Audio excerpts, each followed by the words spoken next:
और देखिएगा first question आप लोग के सामने है और आप लोग को पहले ही बता रहे हैं, याद रखिएगा 90 क्वेश्चन सोल्व करेंगे, ठीक है।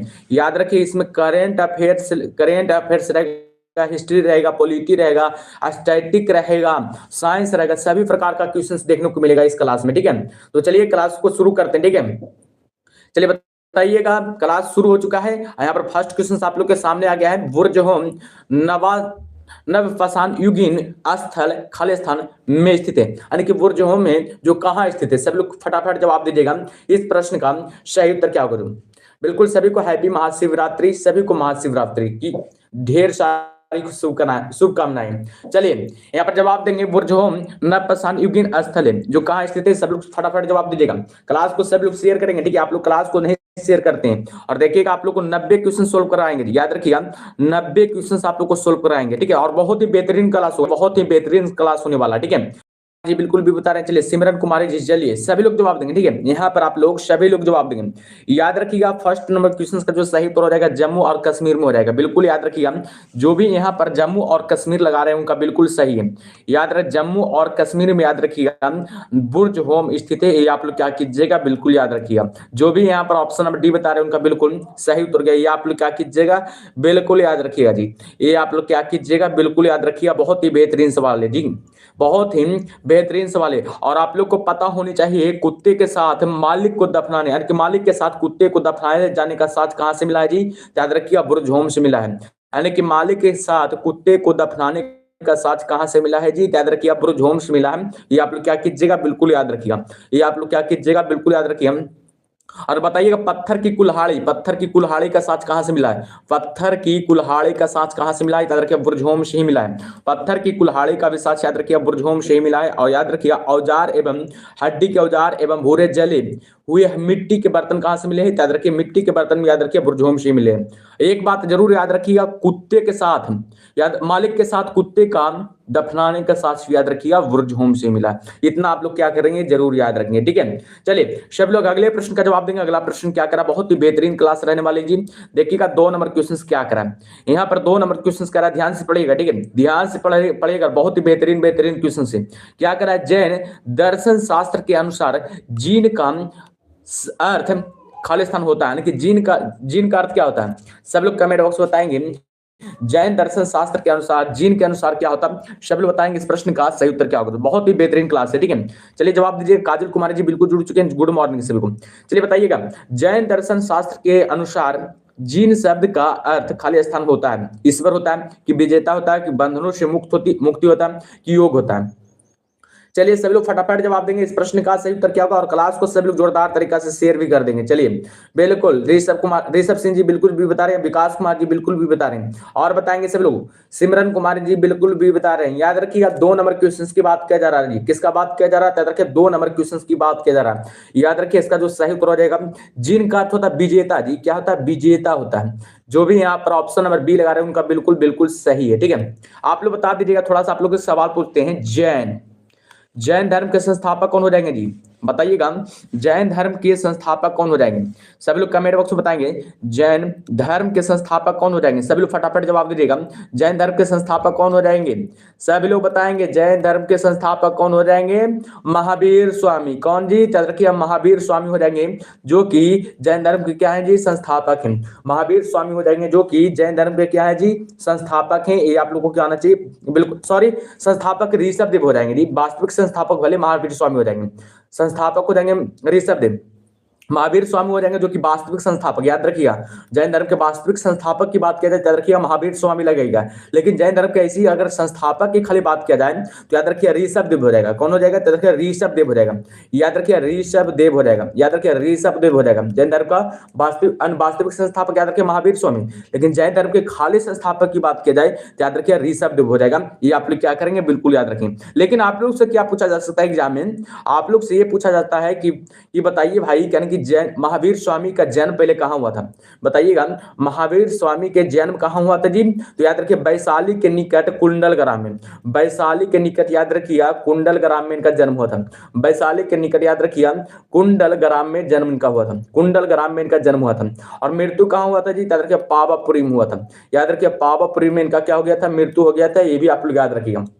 बताइएगा, महावीर जो स्वामी हैं जैन धर्म के कहें तीर्थंकर हैं। सभी लोग कमेंट बॉक्स में बताएंगे जैन धर्म के कहें तीर्थंकर हो जाएंगे, 24वें तीर्थंकर। याद रखिए महावीर स्वामी याद रखिएगा जैन धर्म के 24वें तीर्थंकर हो जाएंगे। और ऋषभ देव याद रखिए प्रथम तीर्थंकर हो जाएंगे। ऋषभ देव याद रखिए प्रथम तीर्थंकर हो जाएंगे। और पार्श्वनाथ की बात किया जाए, पार्श्वनाथ के में तीर्थंकर हो जाएंगे। पार्श्वनाथ याद रखिए 23वें तीर्थंकर हो जाएंगे।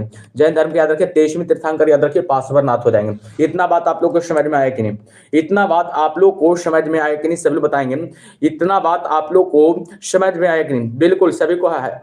महाशिवरात्रि की ढेर सारी शुभकामनाएं। ठीक है, तो आप लोग क्या करेंगे, क्लास कीजिए पहले। ठीक है, क्लास कीजिए बढ़िया से। चलिए देखिएगा 3 नंबर क्वेश्चन क्या करा है यहाँ पर। 3 नंबर क्वेश्चन कह रहा है, ध्यान से पढ़ेगा। कह रहा है कि मौर्य प्रशासन के अंतर्गत सीता अध्यक्ष खाली स्थान के अधिकारी थे। यानी कि मौर्य प्रशासन के अंतर्गत सीता अध्यक्ष खाली स्थान के अधिकारी थे। कृषि के अधिकारी थे, कि आयात कर के अधिकारी थे, कि साहिम हरम के अधिकारी थे, कि खानों के अधिकारी थे। चलिए 3 नंबर क्वेश्चन का आप लोग जवाब देंगे। ठीक है, चलिए फटाफट जवाब देंगे। इस प्रश्न का सही उत्तर क्या होगा? और क्लास को सभी लोग शेयर करेंगे। ठीक है, सभी लोग क्या करेंगे जी, जोरदार तरीका से क्लास को शेयर करेंगे। लक्ष्मी कुमारी जी नहीं जुड़े जी, क्या बात है? चलिए जवाब देंगे, इसका सही उत्तर क्या होगा? चलिए सभी लोग जवाब देंगे। थोड़ा सा रुक जाइएगा, यहाँ पर क्या हो गया? चलिए बिल्कुल 3 नंबर क्वेश्चन का आप लोग जवाब देंगे। याद रखिएगा 3 नंबर क्वेश्चन का जो सही उत्तर हो जाएगा कृषि के हो जाएगा। क्या जाएगा जी? कृषि को हो जाएगा। जो भी यहाँ पर ऑप्शन नंबर ये बता रहे हैं उनका बिल्कुल सही उत्तर क्या है, ये आप लोग क्या कीजिएगा, बिल्कुल याद रखिएगा। मौर्य प्रशासन के अंतर्गत सीता अध्यक्ष खाली स्थान अधिकारी थे, याद रखिए कृषि के अधिकारी थे। किसके अधिकारी जी? याद रखिएगा कृषि के अधिकारी थे। ये आप लोग क्या कीजिएगा, बिल्कुल याद रखिए। आप लोग थोड़ा सा बता सकते हैं क्या, मौर्य साम्राज्य की स्थापना किसने किया था? मौर्य साम्राज्य की स्थापना किसने किया था? सब लोग कमेंट बॉक्स में बताएंगे मौर्य साम्राज्य की स्थापना किसने किया था। क्या आप लोग बता सकते हैं? कोई है जो बता सकते हैं मौर्य साम्राज्य की स्थापना किसने किया था? जो चलिए बताइएगा, मौर्य साम्राज्य की स्थापना किसने किया था? याद रखिए चंद्रगुप्त मौर्य जी। याद रखिए चंद्रगुप्त मौर्य हो जाएंगे। चंद्रगुप्त मौर्य ने याद रखिएगा मौर्य साम्राज्य की स्थापना किया था। चंद्रगुप्त मौर्य ने याद रखिएगा मौर्य साम्राज्य की स्थापना किया था। ये भी आप लोगों को क्या आना चाहिए, याद होना चाहिए। चलिए बिल्कुल बिल्कुल सभी लोग का सही आ रहा है। चलिए अगले प्रश्न का जवाब देंगे। अगला प्रश्न क्या करा देखिएगा, 4 नंबर क्वेश्चन क्या करा यहाँ पर। 4 नंबर क्वेश्चन कह रहा है कि विक्रमशिला विश्वविद्यालय की स्थापना एक पाल राजा खाली स्थान की गई थी। यानी कि विक्रमशिला विश्वविद्यालय की स्थापना किसने किया था? कौन एक पाल राजा था जो विक्रमशिला विश्वविद्यालय की स्थापना किया था? बिल्कुल ऋषभ सिंह जी बिल्कुल सही बता रहे हैं। और बताएंगे सभी लोग, आर्यन जी बिल्कुल डी बता रहे हैं, सिमरन कुमारी जी बिल्कुल डी बता रहे हैं। चलिए सभी लोग का यहाँ पर जवाब रहा है, यहाँ पर सभी लोग जवाब दे रहे हैं। बिल्कुल याद रखिए 4 नंबर क्वेश्चंस की बात किया जा रहा है जी। याद रखिए 4 नंबर क्वेश्चंस का जो सही उत्तर हो जाएगा ऑप्शन नंबर डी हो जाएगा, धर्मपाल हो जाएगा। याद रखिए धर्मपाल हो जाएगा, जो कि विक्रमशिला विश्वविद्यालय की स्थापना किया था। ये आप लोगों को क्या होना चाहिए, पता होनी चाहिए। जो भी यहाँ पर ऑप्शन नंबर डी बता रहे हैं उनका बिल्कुल सही उत्तर गया। जो भी यहाँ पर ऑप्शन नंबर डी बता रहे हैं जी उनका बिल्कुल सही उत्तर गया। और बताइएगा आप लोग विक्रमशिला जो विश्वविद्यालय वो कहाँ स्थित है? सब लोग कमेंट बॉक्स में बताएंगे विक्रमशिला विश्वविद्यालय है जो कहाँ स्थित है जी। बिल्कुल सभी लोग जवाब देंगे विक्रमशिला विश्वविद्यालय कहाँ स्थित है, फटाफट जवाब देंगे। विक्रमशिला विश्वविद्यालय कहाँ स्थित है? याद रखिए बिहार के भागलपुर में हो जाएगा। याद रखिए बिहार के, याद रखिए भागलपुर में हो जाएगा। बिहार के भागलपुर में याद रखिए विक्रमशिला विश्वविद्यालय स्थित है। ये आप लोग क्या करेंगे, बिल्कुल याद रखेंगे। चलिए बिल्कुल सही है, सभी लोग का सही है। आप लोग एक और सवाल पूछते हैं, आप लोग से एक और सवाल पूछ लेते हैं जी, क्योंकि बार बार एग्जाम में आता है इसलिए पूछते हैं। नालंदा विश्वविद्यालय की स्थापना किसने किया था? नालंदा विश्वविद्यालय की स्थापना किसने किया था? विश्वविद्यालय की स्थापना किसने किया था? सब लोग कमेंट बॉक्स में बताएंगे। नालंदा विश्वविद्यालय की स्थापना किसने किया था? सब लोग कमेंट बॉक्स में बताएंगे। नालंदा विश्वविद्यालय की स्थापना किसने किया था जी? बिल्कुल बिल्कुल सब लोग जवाब दे रहे हैं, बिल्कुल सभी लोग जवाब देंगे। ठीक है, नालंदा विश्वविद्यालय की स्थापना किसने किया था? तो कुमार गुप्त ने किया था। याद रखिए कुमार गुप्त ने याद रखिए नालंदा विश्वविद्यालय की स्थापना किया था। ये आप लोग क्या कीजिएगा, बिल्कुल याद रखिए। लेकिन आप लोग बताइएगा यहाँ पर कि नालंदा विश्वविद्यालय को विध्वंस किसने किया था? जलाकर विध्वंस किसने किया था? बख्तियार खिलजी जी। याद रखिए बख्तियार, ध्यान दीजिएगा नालंदा विश्वविद्यालय को जलाकर विध्वंस किसने किया था जी? बख्तियार खिलजी। सॉरी यहाँ पर लिखा रहा थोड़ा सा गलत से, बख्तियार खिलजी। बिल्कुल याद रखिए बख्तियार खिलजी ने याद रखिएगा नालंदा विश्वविद्यालय को जलाकर क्या किया था, विध्वंस किया था, बख्तियार खिलजी ने। ठीक है, बिल्कुल बिल्कुल सभी का सही है। चलिए सब लोग अगले प्रश्न का जवाब देंगे। अगला प्रश्न क्या करा देखिएगा, 5 नंबर क्वेश्चन क्या करा जी। यहाँ पर 5 नंबर क्वेश्चन कह रहा है कि भारत पर शासन करने वाला पहला मुस्लिम राजवंश कौन था? चलिए बताइएगा भारत पर शासन करने वाला पहला मुस्लिम राजवंश कौन था? फटाफट जवाब देंगे सब लोग। ठीक है, सभी लोग जवाब देंगे इस प्रश्न का सही उत्तर क्या होगा। तो बहुत ही बेहतरीन क्लास है, ठीक है, बहुत ही बेहतरीन क्लास है, आप लोग को चिंता नहीं करना, ठीक है, आप लोग को बहुत ही बेहतरीन तरीका से तैयारी हो जाएगा, ठीक है। बस क्लास में आप लोग रेगुलर रहिए, ठीक है, क्लास में आप लोग को बस मेरा क्लास में रेगुलर रहना, ठीक है, बस।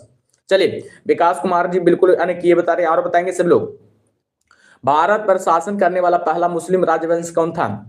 अमर जी बिल्कुल ये बता रहे हैं और बताएंगे सभी लोग का जवाब आना चाहिए, बैठे मत रहिए, ठीक है, बैठे नहीं रहना है, हमेशा बोलते हैं बैठे कभी मत रहिए, ठीक है। भारत पर शासन करने वाला पहला मुस्लिम राजवंश कौन था। चलिए जवाब दीजिएगा इस प्रश्न का सही उत्तर क्या होगा।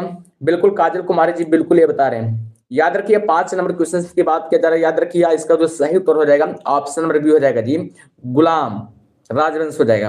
कौन राजवंश, याद रखिए गुलाम राजवंश हो जाएगा। ये आप लोग को क्या होना चाहिए, पता होनी चाहिए। जो भी यहाँ पर बी बता रहे हैं उनका बिल्कुल सही है, जो भी यहाँ पर बी बता रहे हैं उनका बिल्कुल सही उत्तर गया, ठीक है। और बताइएगा गुलाम राजवंश के पहला शासक का नाम क्या था। गुलाम राजवंश के पहला शासन के नाम क्या था, बिल्कुल बताएंगे। गुलाम राजवंश के पहला शासक कौन था, गुलाम वंश के पहला शासक कौन था जी, याद रखिए कुतुबुद्दीन ऐबक हो जाएंगे। कौन हो जाएंगे जी, याद रखिए कुतुबुद्दीन ऐबक हो जाएंगे। ये आप लोगों को क्या आना चाहिए, पता होना चाहिए। कौन हो जाएंगे जी, याद रखिए कुतुबुद्दीन ऐबक हो जाएंगे, बिल्कुल बिल्कुल कुतुबुद्दीन ऐबक हो जाएंगे, ठीक है। ये भी आप लोग क्या कीजिएगा, बिल्कुल याद रखिए। चलिए अगले प्रश्न का जवाब देंगे। अगला प्रश्न क्या करें, देखिएगा 6 नंबर क्वेश्चन क्या करें। यहाँ पर 6 नंबर क्वेश्चन करा कि तालीकोटा के युद्ध के समय विजयनगर साम्राज्य में कौन से राजवंश का राज था, यानी कि तालीकोटा के युद्ध के समय विजयनगर साम्राज्य में कौन से राजवंश का राज था। तो संगम राजवंश होगा कि रिदु राजवंश होगा कि तुलुप होगा कि सालुब होगा। तो चलिए जवाब दीजिएगा। संतोष गुप्ता जी जुड़ चुके हैं, चलिए बताइएगा सब लोग, ठीक है, जवाब दीजिए, ठीक है। यहाँ पर सभी लोग जवाब देंगे, बिल्कुल बिल्कुल सभी लोग का जवाब रहा। अमर कुमार जी बिल्कुल सी बता रहे हैं, विकास कुमार जी बिल्कुल सी बता रहे हैं, चलिए बिल्कुल अने बताएंगे तालीकोटा के युद्ध के समय विजयनगर साम्राज्य में कौन से राजवंश का राज था। बिल्कुल याद रखिएगा 6 नंबर क्वेश्चन की बात किया जा रहा है जी, याद रखिए इसका जो सही उत्तर हो जाएगा तुलुप राजवंश का राज था। किस राजवंश का जी, याद रखिए तुलुप राजवंश का राज था। ये आप लोग क्या कीजिएगा, बिल्कुल याद रखिएगा। जो भी यहाँ पर ऑप्शन नंबर सी लगा रहे हैं उनका बिल्कुल सही उत्तर गया, ये आप लोग क्या कीजिएगा, बिल्कुल याद रखिए। ये आप लोग क्या कीजिएगा जी, बिल्कुल याद रखिए। और विजयनगर की स्थापना किसने किया था, विजयनगर साम्राज्य की स्थापना किसने किया था जी, सब लोग बताएंगे। विजयनगर साम्राज्य की स्थापना किसने किया था, सब लोग कमेंट बॉक्स में बताएंगे। विजयनगर साम्राज्य की स्थापना किसने किया था, कौन कौन ने किया था बताइएगा। विजयनगर साम्राज्य की स्थापना किसने किया था, सब लोग कमेंट बॉक्स में बताएंगे जी, बिल्कुल बिल्कुल सब लोग कमेंट बॉक्स में बताएंगे।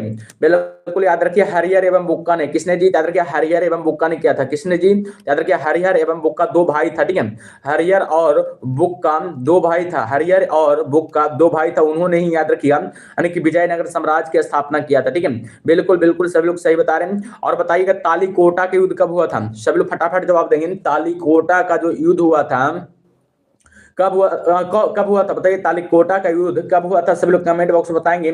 तालीकोटा का युद्ध कब हुआ था जो, चलिए सभी लोग बताएंगे, ठीक है, तालीकोटा का युद्ध कब हुआ था जी, फटाफट जवाब देंगे। तालीकोटा का युद्ध कब हुआ था, बिल्कुल याद रखिए तालीकोटा का जो युद्ध हुआ था हमेशा याद रखिए कब हुआ था, 23 जनवरी 1565 को, याद रखिए 23 जनवरी, याद रखिए 23 जनवरी 1565 को याद रखिए तालीकोटा का युद्ध हुआ था, ये भी आप लोग याद रखेंगे। 23 जनवरी 1500 सॉरी 65 जी, 63 लिखा गया यहाँ पर, 63 लिखा गया, 65 होगा, ठीक है। याद रखिए 23 जनवरी 1565 को याद रखिए तालीकोटा का युद्ध हुआ था, ये आप लोगों को क्या आना चाहिए, पता होनी चाहिए, ठीक है, ये आप लोगों को क्या आना चाहिए जी, पता होनी चाहिए, ठीक है, ये आप लोगों को क्या आना चाहिए, पता होनी चाहिए। आप लोग बताइएगा विजयनगर साम्राज्य के सबसे प्रसिद्ध यानी कि प्रतापी राजा कौन था, बताइएगा विजयनगर साम्राज्य के सबसे प्रसिद्ध शासक यानी प्रतापी राजा कौन था जी, चलिए बताइएगा विजयनगर साम्राज्य का सबसे प्रसिद्ध राजा कौन था जी, सब लोग कमेंट बॉक्स में बताएंगे। विजयनगर साम्राज्य का सबसे प्रसिद्ध राजा कौन हो जाएगा, कि रखिएगा कृष्ण देव राय हो जाएंगे, कौन हो जाएंगे जी, तरह कृष्ण देव राय हो जाएंगे, बिल्कुल याद रखिए कृष्ण देव राय हो जाएंगे, जो कि यानी कि विजयनगर साम्राज्य के प्रसिद्ध राजा हो जाएंगे, ये भी आप लोग याद रखिए। चलिए बिल्कुल बिल्कुल सब लोग का जवाब रहा। चलिए अगले प्रश्न का जवाब देंगे। अगला प्रश्न क्या करा देखिएगा, थोड़ा सा इंग्लिश है, यहाँ पर हिंदी है, चलिए बिल्कुल यहाँ पर देखिएगा जवाब दीजिएगा। खाली स्थान दिया हुआ, व्यापारिक कंपनियों ने मुगल साम्राज्य के दौरान 1605 में भारत में मछलीपट्टनम में अपने ठिकाने स्थापित किए थे। अंग्रेजी की, फ्रांसीसी की, पुर्तगाली की, डच। और आप लोग को पता होनी चाहिए, याद रखिए दरोगा का सेट आप लोग सोल्व कर रहे हैं जी। याद रखिए दरोगा का सेट सोल्व कर रहे हैं, ठीक है, दरोगा का सेट सोल्व कर रहे हैं, ठीक है। तो ध्यान से आप लोग को पढ़ना है, ठीक है। दरोगा का सेट सोल्व कर रहे हैं और याद रखिए 90 क्वेश्चन रहने वाली है, 90 क्वेश्चन रहने वाली है। तो क्लास में अंत तक बने रहना सब लोग को, ठीक है। क्लास में आप लोग को अंत तक बने रहना है। और बताइएगा, खाली स्थान दिया हुआ है, व्यापारिक कंपनियों ने मुगल साम्राज्य के दौरान 1605 में भारत में मछलीपट्टनम में अपने ठिकाने स्थापित किए थे। कौन 1605 ईस्वी में मछलीपट्टनम में यानी कि अपने ठिकाने स्थापित किए थे? बिल्कुल ऋषभ सिंह जी बिल्कुल ये बता रहे हैं, सिमरन कुमारी जी बिल्कुल ये बता रहे हैं, और बताएंगे सभी लोग का यहाँ पर जवाब आना चाहिए, ठीक है। यहाँ पर सभी लोग जवाब देंगे, ठीक है। बिल्कुल बिल्कुल याद रखिए, इसका जो सही उत्तर हो जाएगा डच जी, डच हो जाएगा, ठीक है। याद रखिए जो भी यहाँ पर ऑप्शन नंबर डी बता रहे हैं उनका बिल्कुल सही उत्तर गया डच। जो भी लगा रहे हैं उनका बिल्कुल सही, याद रखिए डच कंपनी हो जाएगा, याद रखिए डच कंपनी हो जाएगा। ये आप लोग क्या कीजिएगा, बिल्कुल याद रखिए, याद रखिए ये डच कंपनी हो जाएगा, जो कि मुगल साम्राज्य के दौरान, याद रखिए मुगल साम्राज्य के दौरान, याद रखिए 1605 ईस्वी में मछलीपट्टनम में अपनी प्रथम फैक्ट्री स्थापित किया था, ठीक है। ये भी आप लोग क्या कीजिएगा, याद रखिएगा, ये भी आप लोग क्या कीजिएगा जी, बिल्कुल याद रखिए। और अंग्रेजों ने कब किया था, अंग्रेजी कंपनी ने कब किया था, याद रखिए 1613 ईस्वी में, ठीक है। याद रखिए 1613 ईस्वी में किया था। और याद रखिए कहां किया था, अपनी पहली फैक्ट्री स्थापित, याद रखिएगा यानी कि सूरत में किया था। याद रखिए सूरत में, याद रखिए अपनी पहली फैक्ट्री स्थापित किया था। और फ्रांसीसी कहां किया था जी, बताइएगा फ्रांसीसी कब किया था, याद रखिए 1668 ईस्वी में, ठीक है। 1668 ईस्वी में किया था, लेकिन प्रथम कोट यानी कि प्रथम फैक्ट्री कहां स्थापित किया था, सूरत में भी ये भी स्थापित किया था। याद रखिए सूरत में भी ये भी स्थापित किया था, ठीक है। और तो पता है पुर्तगाली तो आप लोग को पता ही है, 1603 ईस्वी में जी, सॉरी यहाँ पर 1503 ईस्वी में जी, 1503 ईस्वी में जी, आप लोग नहीं पता है जी। 1498 में आया था ना, 1498 आया था पुर्तगाली में वास्को डी गामा। और दूसरा मरते आया था ना 1503 में। याद रखा 1503 में ही वो कोचीन में पहला फैक्ट्री स्थापित किया था। कोचीन में याद रखिए पहला फैक्ट्री स्थापित किया था, ठीक है। ये आप लोग को क्या होना चाहिए, पता होना चाहिए। इतना आप लोग को समझ में आया कि नहीं, इतना आप लोग को समझ में आया कि नहीं। डच तो आप लोग को 1605 बता ही रहे, 1605 बता ही रहे, ठीक है। चलिए इतना आप लोग को समझ में आया कि नहीं, किन किन लोगों को समझ में आया, बिल्कुल बहुत लोग भाग भी रहे हैं, क्या बात है भाई। चलिए कोई दिक्कत नहीं है, जितना रहेंगे उतना ही पढ़ाएंगे जी, चिंता मत कीजिए। यहाँ पर क्या करा, ईस्ट इंडिया कंपनी द्वारा अस्थायी बंदोबस्त कब लागू किया गया था? ईस्ट इंडिया कंपनी द्वारा अस्थायी बंदोबस्त कब लागू किया गया था? 1793 ईस्वी में कि 1765 ईस्वी में कि 1776 में कि 1765 में? जवाब दीजिएगा, ठीक है। यहाँ पर सभी लोग का जवाब आना चाहिए। चलिए बताइएगा, ऋषभ सिंह जी बिल्कुल 1793 लगा रहे हैं, और बताएंगे सभी लोग, ठीक है। सभी लोग का जवाब आना चाहिए, बिल्कुल। विकास कुमार जी बिल्कुल, अमरजीत कुमार जी बिल्कुल ये बता रहे हैं, विकास जी 1665 बता रहे हैं, और बताएंगे सभी लोग। सभी लोग फटाफट जवाब देंगे, ठीक है। 8 नंबर क्वेश्चन का सही उत्तर क्या होगा, बिल्कुल याद रखिए 1793 ईस्वी में, याद रखिए अस्थायी बंदोबस्त लागू किया गया था, किसके द्वारा जी, याद रखिए ईस्ट इंडिया कंपनी के द्वारा। ऑप्शन नंबर जो भी यहाँ पर ये बता रहे हैं उनका बिल्कुल सही उत्तर गया, ये आप लोग क्या कीजिएगा, याद रखिए। और किसके समय जी, तो याद रखिए लॉर्ड कॉर्नवालिस के समय, याद रखिए लॉर्ड कॉर्नवालिस के समय लगा था, लॉर्ड कॉर्नवालिस के समय ये हुआ था। अस्थायी बंदोबस्त कब लगा था, याद रखिए लॉर्ड कॉर्नवालिस के समय, कॉर्नवालिस के समय, याद रखिए कॉर्नवालिस के समय लगा था। ये भी आप लोग क्या कीजिएगा, बिल्कुल याद रखिए, ये भी आप लोग क्या कीजिएगा जी, बिल्कुल याद रखिएगा, ठीक है। चलिए अगले प्रश्न का जवाब देंगे। अगला प्रश्न क्या करा, देखिए अगला प्रश्न क्या करा, बहुत ही बेहतरीन सवाल है जी। यहाँ पर 9 नंबर क्वेश्चन करा कि भारतीय राष्ट्रीय कांग्रेस के हरिपुरा अधिवेशन की अध्यक्षता किसके द्वारा की गई थी? भारतीय राष्ट्रीय कांग्रेस के हरिपुरा अधिवेशन की अध्यक्षता किसके द्वारा की गई थी? चलिए 9 नंबर क्वेश्चन का आप लोग जवाब देंगे, ठीक है। सभी लोग जवाब देंगे, हरिपुरा की अध्यक्षता किसके द्वारा की गई थी? चलिए बिल्कुल बिल्कुल, ऋषभ जी बी बता रहे हैं, और बताएंगे सभी लोग, सभी लोग जवाब देंगे, ठीक है। सिमरन कुमारी जी भी बता रहे हैं, और बताएंगे सभी लोग, सभी लोग यहाँ पर जवाब आना चाहिए, ठीक है। सभी लोग यहाँ पर जवाब देंगे। विकास कुमार जी बिल्कुल भी बता रहे हैं। चलिए याद रखिए 9 नंबर क्वेश्चन की बात किया जा रहा है, याद रखिए सुभाष चंद्र बोस के द्वारा, किसके द्वारा जी, याद रखिए हम सुभाष चंद्र बोस के द्वारा। याद रखिए हम भारतीय राष्ट्रीय कांग्रेस के हरिपुरा अधिवेशन की अध्यक्षता किसने किया था, याद रखिए हम सुभाष चंद्र बोस ने किया था। जो भी यहाँ पर ऑप्शन नंबर बी बता रहे हैं उनका बिल्कुल सही उत्तर गया। आप लोग बताइएगा हरिपुरा अधिवेशन कब हुआ था जी, हरिपुरा यानी कि कांग्रेस का हरिपुरा अधिवेशन कब हुआ था, याद रखिए 1938 ईस्वी में हुआ था, 1938 ईस्वी में हुआ था। और याद रखिए 91वां अधिवेशन था। याद रखे 51वां अधिवेशन था, ये भी आप लोग को याद रखना। 51वां अधिवेशन था, ये भी आप लोग क्या करेंगे, बिल्कुल याद रखिए। हरिपुरा कहां पड़ता है, तरह गुजरात में स्थित है। हरिपुरा कहां स्थित है जी, तरह हम गुजरात में स्थित है। ये भी आप लोग प्रॉपर तरीका से याद रखेंगे। हरिपुरा जो याद रखिए गुजरात में स्थित है, ठीक है। ये भी आप लोग को क्या करना है जी, बिल्कुल याद रखना, ठीक है। चलिए अगले प्रश्न का जवाब देंगे। अगला प्रश्न क्या करा, देखिए अगला प्रश्न कह रहा है कि देखिए भारत में किसके शासनकाल के अंतर्गत खिलाफत आंदोलन का आरंभ हुआ था। भारत में किसके शासनकाल के अंतर्गत खिलाफत आंदोलन का आरंभ हुआ था। 10 नंबर क्वेश्चन का आप लोग जवाब देंगे। चलिए जवाब दीजिएगा इस प्रश्न का सही उत्तर क्या होगा जो, और क्लास को सभी लोग शेयर करेंगे। बिल्कुल बिल्कुल, चलिए बिल्कुल। यानी कि भारत में किसके शासन के अंतर्गत खिलाफत आंदोलन का आरंभ हुआ था। चलिए फ्री कम बैक जी बता रहे हैं सी। चलिए सब लोग बताएंगे, ठीक है। चलिए सभी लोग बताएंगे, बैठे मत रहिए, ठीक है।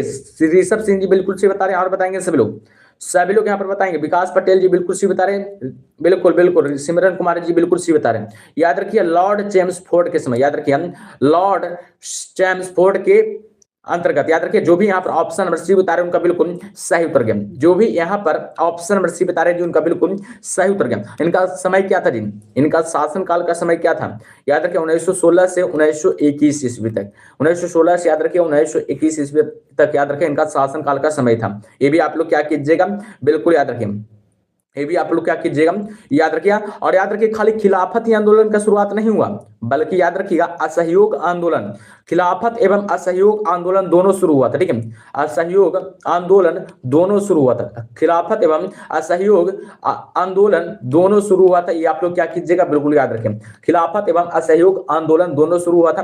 तो असहयोग आंदोलन कब शुरू हुआ था जी, याद रखें 1920 ईस्वी में, ठीक है। याद रखिएगा हमेशा 1920 ईस्वी में याद रखिएगा असहयोग आंदोलन की शुरुआत हुआ था, ठीक है। 1920 ईस्वी में याद रखिएगा असहयोग आंदोलन की शुरुआत हुआ था। और आप लोग को पता होनी चाहिए, आप लोग को पता होनी चाहिए किसके द्वारा शुरुआत किया गया था जी, महात्मा गांधी के द्वारा। किसके द्वारा, महात्मा गांधी के द्वारा। किसके द्वारा, महात्मा गांधी के द्वारा शुरुआत किया गया था। किसके द्वारा जी, महात्मा गांधी के द्वारा शुरुआत किया गया था। आप लोग बताइएगा कि असहयोग आंदोलन को किस कारण बस रोका गया था। यहाँ पर बताएंगे असहयोग आंदोलन को किस कारण बस रोका गया था। चलिए बताइएगा असहयोग आंदोलन का किस कारण बस रोका गया था। सब लोग फटाफट जवाब देंगे, ठीक है। बहुत ही बेहतरीन सेट है जी, चिंता मत कीजिए, ठीक है। आप लोग को बहुत ही बेहतरीन तरीका से तैयारी हो जाएगा। जो क्लास में रहेंगे ना उनको बहुत ही बेहतरीन तरीका से तैयारी हो जाएगा। बिल्कुल याद रखिए चौरी चौरा कांड के कारण, याद रखिए चौरी चौरा कांड के कारण याद रखिएगा असहयोग आंदोलन को रोका गया था। चौरी चौरा कांड के कारण याद रखिएगा असहयोग आंदोलन को रोका गया था। और चौरी चौरा कांड याद रखिएगा 1922 ईस्वी में हुआ था, ठीक है। 1922 ईस्वी में चौरी चौरा कांड हुआ था। 1922 ईस्वी में चौरी चौरा कांड हुआ था, ये भी आप लोग याद रखिएगा। और चौरी चौरा कांड में पता है कितने पुलिसकर्मी लोग को मारा गया था, 20 पुलिसकर्मी लोग मारा गए थे। 20 पुलिसकर्मी लोग याद रखिएगा मारा गए थे, ठीक है। ये भी आप लोग याद रखिएगा, 20 पुलिसकर्मी लोग याद रखिएगा मारा गया था। क्या था कि पुलिस यानी कि जेल में ही आग लगा दिया था, जेल में ही आग लगाया गया था, ठीक है। चलिए अगले प्रश्न का जवाब देंगे। अगला प्रश्न क्या करा, 20 बता दें कि 22 जी, 22 होगा, 22 पुलिसकर्मी लोग होगा। चलिए ध्यान देंगे यहाँ पर क्या करा, 11 नंबर क्वेश्चन क्या करा, कह रहे भारत को कितने भूकंप क्षेत्रों यानी कि सिस्मो जोन में विभाजित किया गया है। भारत को कितने भूकंप क्षेत्रों में विभाजित किया गया है। चलिए जवाब दीजिएगा। चलिए जवाब देंगे इस प्रश्न का सही उत्तर क्या होगा। आज क्यों नहीं जुड़ रहे हैं जी, कहाँ गए हैं सभी लोग, शिवरात्रि मना रहे हैं सब लोग। चलिए बिल्कुल केजीएस प्रदीप जी बता रहे हैं, बिल्कुल 5 बता रहे हैं, और बताएंगे फ्री फायर कम बैक, वाह ये बता रहे हैं। चलिए सब लोग जवाब देंगे, यहाँ पर जवाब देंगे 11 नंबर क्वेश्चन का सही उत्तर क्या होगा। याद रखिए ऑप्शन नंबर हो जाएगा 4। याद रखिए सिस्मो जोन में कितने सिस्मो जोन में बांटा गया है, रखिए 4 सिस्मो जोन में बांटा गया है। ये आप लोग क्या कीजिएगा, बिल्कुल याद रखिए। जो भी यहाँ पर ऑप्शन नंबर ये बता रहे हैं उनका बिल्कुल सही उत्तर गया। जो भी ऑप्शन नंबर यानी कि ए बता रहे हैं उनका बिल्कुल सही उत्तर गया। ये आप लोग क्या कीजिएगा, बिल्कुल याद रखिए। चलिए इसको मापने के लिए याद रखें रिएक्टर पैमाने का उपयोग करते हैं। भूकंप को मापने के लिए रिएक्टर पैमानों को माप करते हैं, उपयोग करते हैं। देखिए क्या करें, वह पठार कौन सा है जिसमें पश्चिम और पूर्व दोनों ओर बहने वाली जल निकास प्रणाली है। वह पठार कौन सा है जिसमें पश्चिम और पूर्व दोनों ओर बहने वाली जल निकास प्रणाली है। तो 12 नंबर क्वेश्चन का आप लोग जवाब देंगे। चलिए सब लोग जवाब देंगे इस प्रश्न का सही उत्तर क्या होगा। चलिए बिल्कुल कौन सा पठार होगा? मालवा का पठार होगा।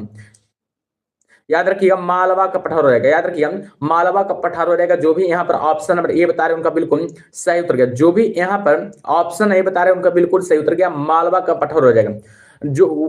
जो याद रखिए पश्चिम और पूरब दोनों ओर बहने वाली निकास प्रणाली है, ठीक है। मालवा का पठार एक ऐसा निकास प्रणाली है जो याद रखिएगा पश्चिम और पूर्व दोनों ओर बहने वाली क्या हो जाएगा? जल निकास प्रणाली हो जाएगा, ठीक है। ये आप लोग क्या कीजिएगा? याद रखिएगा, ये आप लोग क्या कीजिएगा? बिल्कुल याद रखिए, ठीक है। और याद रखिए यहाँ से मालवा के पठार से आप लोग को पता है कौन कौन सी नदियां बहती है? नर्मदा नदी बहती है, तापी नदी बहती है, माही नदियां बहती है, सब याद रखिए यही पठार से बहती है, यही पठार से बहती है। याद रखिए ये सब याद रखिएगा अरब सागर में जाकर गिरती है, ये सब याद रखिएगा अरब सागर में गिरती है, ये सब अरब सागर में गिरती है। लेकिन याद रखिए चंबल हो गया, सिंध हो गया, केन हो गया, ये सब नदियां हैं जो याद रखिए यमुना में जाकर गिरती है, यमुना नदी में जाकर मिल जाती है, ठीक है। इतना भी आप लोग क्या कीजिएगा? याद रखिए। चलिए आगे ध्यान देंगे जी। अगला प्रश्न क्या करें? देखिएगा 13 नंबर क्वेश्चन क्या करा है यहाँ पर। 13 नंबर क्वेश्चन करा कि निम्न में से कौन सा गोवा में एक समुद्र तट है? बताइएगा निम्न में से कौन सा है जो गोवा में एक समुद्र तट है? बहुत ही बेहतरीन सवाल है, चिंता मत कीजिए, आप लोग को तैयारी एकदम मजबूत बना देंगे, ठीक है। चिंता मत कीजिए, आप लोग को तैयारी एकदम बहुत ही बेहतरीन बना देंगे। चिंता आप लोग को कुछ नहीं करना, ठीक है। एकदम 1-1.5 महीना 2 महीना इतना लग रही है ना, हमके साथ जुड़िए ना जी, बस हमसे साथ जुड़ना रहा, मन से खाली जुड़े रहिए, ठीक है। बस चिंता मत कीजिए फिर आप लोग। और पढ़ना भी है, ऐसे नहीं हो जाएगा, आप लोग को सेल्फ स्टडी भी करना है, ठीक है। बिना सेल्फ स्टडी को हो भी नहीं करता, ठीक है। बिल्कुल बिल्कुल बिल्कुल कंटिन्यू रखेंगे, ठीक है। दरोगा क्या थी जी? क्वेश्चन से दरोगा के लिए, ठीक है, दरोगा के लिए क्वेश्चन से। याद रखिए इसका जो सही उत्तर हो जाएगा ऑप्शन नंबर सी हो जाएगा। क्या हो जाएगा? ऑप्शन नंबर सी हो जाएगा। निम्न में से कौन गोवा में एक समुद्र तट है जी? रखिए पालो लेम हो जाएगा। क्या हो जाएगा? पालो लेम हो जाएगा। जो भी यहाँ पर ऑप्शन नंबर सी बता रहे हैं उनका बिल्कुल सही उत्तर गया। जो भी यहाँ पर ऑप्शन नंबर सी बता रहे हैं जी उनका बिल्कुल सही उत्तर गया। ये आप लोग क्या कीजिएगा? बिल्कुल याद रखिए। कुंडेल कहाँ का समुद्र तट है जी? याद रखिए कुंडेल की बात किया जा रहा है तो कुंडेल कहाँ का हो जाएगा? कैसे कुंडेल, कैसे क्या हो जाएगा? कर्नाटक हो जाएगा। कैसे कुंडेल, कैसे कर्नाटक का समुद्र तट है। मरीना कहाँ का समुद्र तट है? याद रखिए मरीना की बात किया जा रहा है, याद रखिए मरीना तमिलनाडु का हो जाएगा, तमिलनाडु का समुद्र तट हो जाएगा। मरीना याद रखिए तमिलनाडु का समुद्र तट हो जाएगा। बरकला कहाँ का समुद्र तट हो जाएगा? याद रखिए बरकला हो जाएगा केरल का, याद रखिएगा केरल का समुद्र तट हो जाएगा। कहाँ का समुद्र तट हो जाएगा? याद रखिएगा केरल का समुद्र तट हो जाएगा। तो आप लोग को ये सब चिंता नहीं करना, ठीक है। बहुत ही बेहतरीन तरीका से आप लोग को तैयारी कराया जाएगा, ठीक है। बस आप लोग हमसे जुड़े रहिए, ठीक है। आप लोग क्या करते हैं? बस खाली बड़ा चैनल, बड़ा चैनल, अरे भाई बड़ा चैनल देख रहे हैं, खान सर लॉन्च किए थे टॉनिक वेज, टॉनिक वेज से कितना क्वेश्चन आया था। एक तो और कौन तो सर थे एक तो और तो कौन तो नाम से अति किए थे, लॉन्च किए थे। किस नदी की द्रि, मथुन, तलोन, अमेन, अही, एमरा और आवा नामक सहायक नदियां हैं? बताइएगा किस नदी की द्रि यानी कि मथुन, एलोन, एमेन, अही, एमरा और आवा नामक सहायक नदियां हैं? चलिए जवाब दीजिएगा इस प्रश्न का सही उत्तर क्या होगा? कावेरी नदी होगा कि दिवांग नदी होगा कि लोहित नदी की गोदावरी नदी? चलिए जवाब दीजिएगा। बिल्कुल विकास कुमार जी बिल्कुल भी बता रहे हैं, आर्यन जी बिल्कुल भी बता रहे हैं। चलिए सब लोग बताएंगे इस प्रश्न का सही उत्तर क्या होगा। सिमरन कुमार जी बोल रहे हैं टॉनिक बैच से 60 से 65 क्वेश्चन टच कर गया था। भाई आपको नहीं पता है, चलिए आपको नहीं पता सिमरन कुमार जी, बोलते हैं इंटरव्यू लेते हैं ना, इंटरव्यू लेते हैं उस पर नहीं जाइए, ठीक है।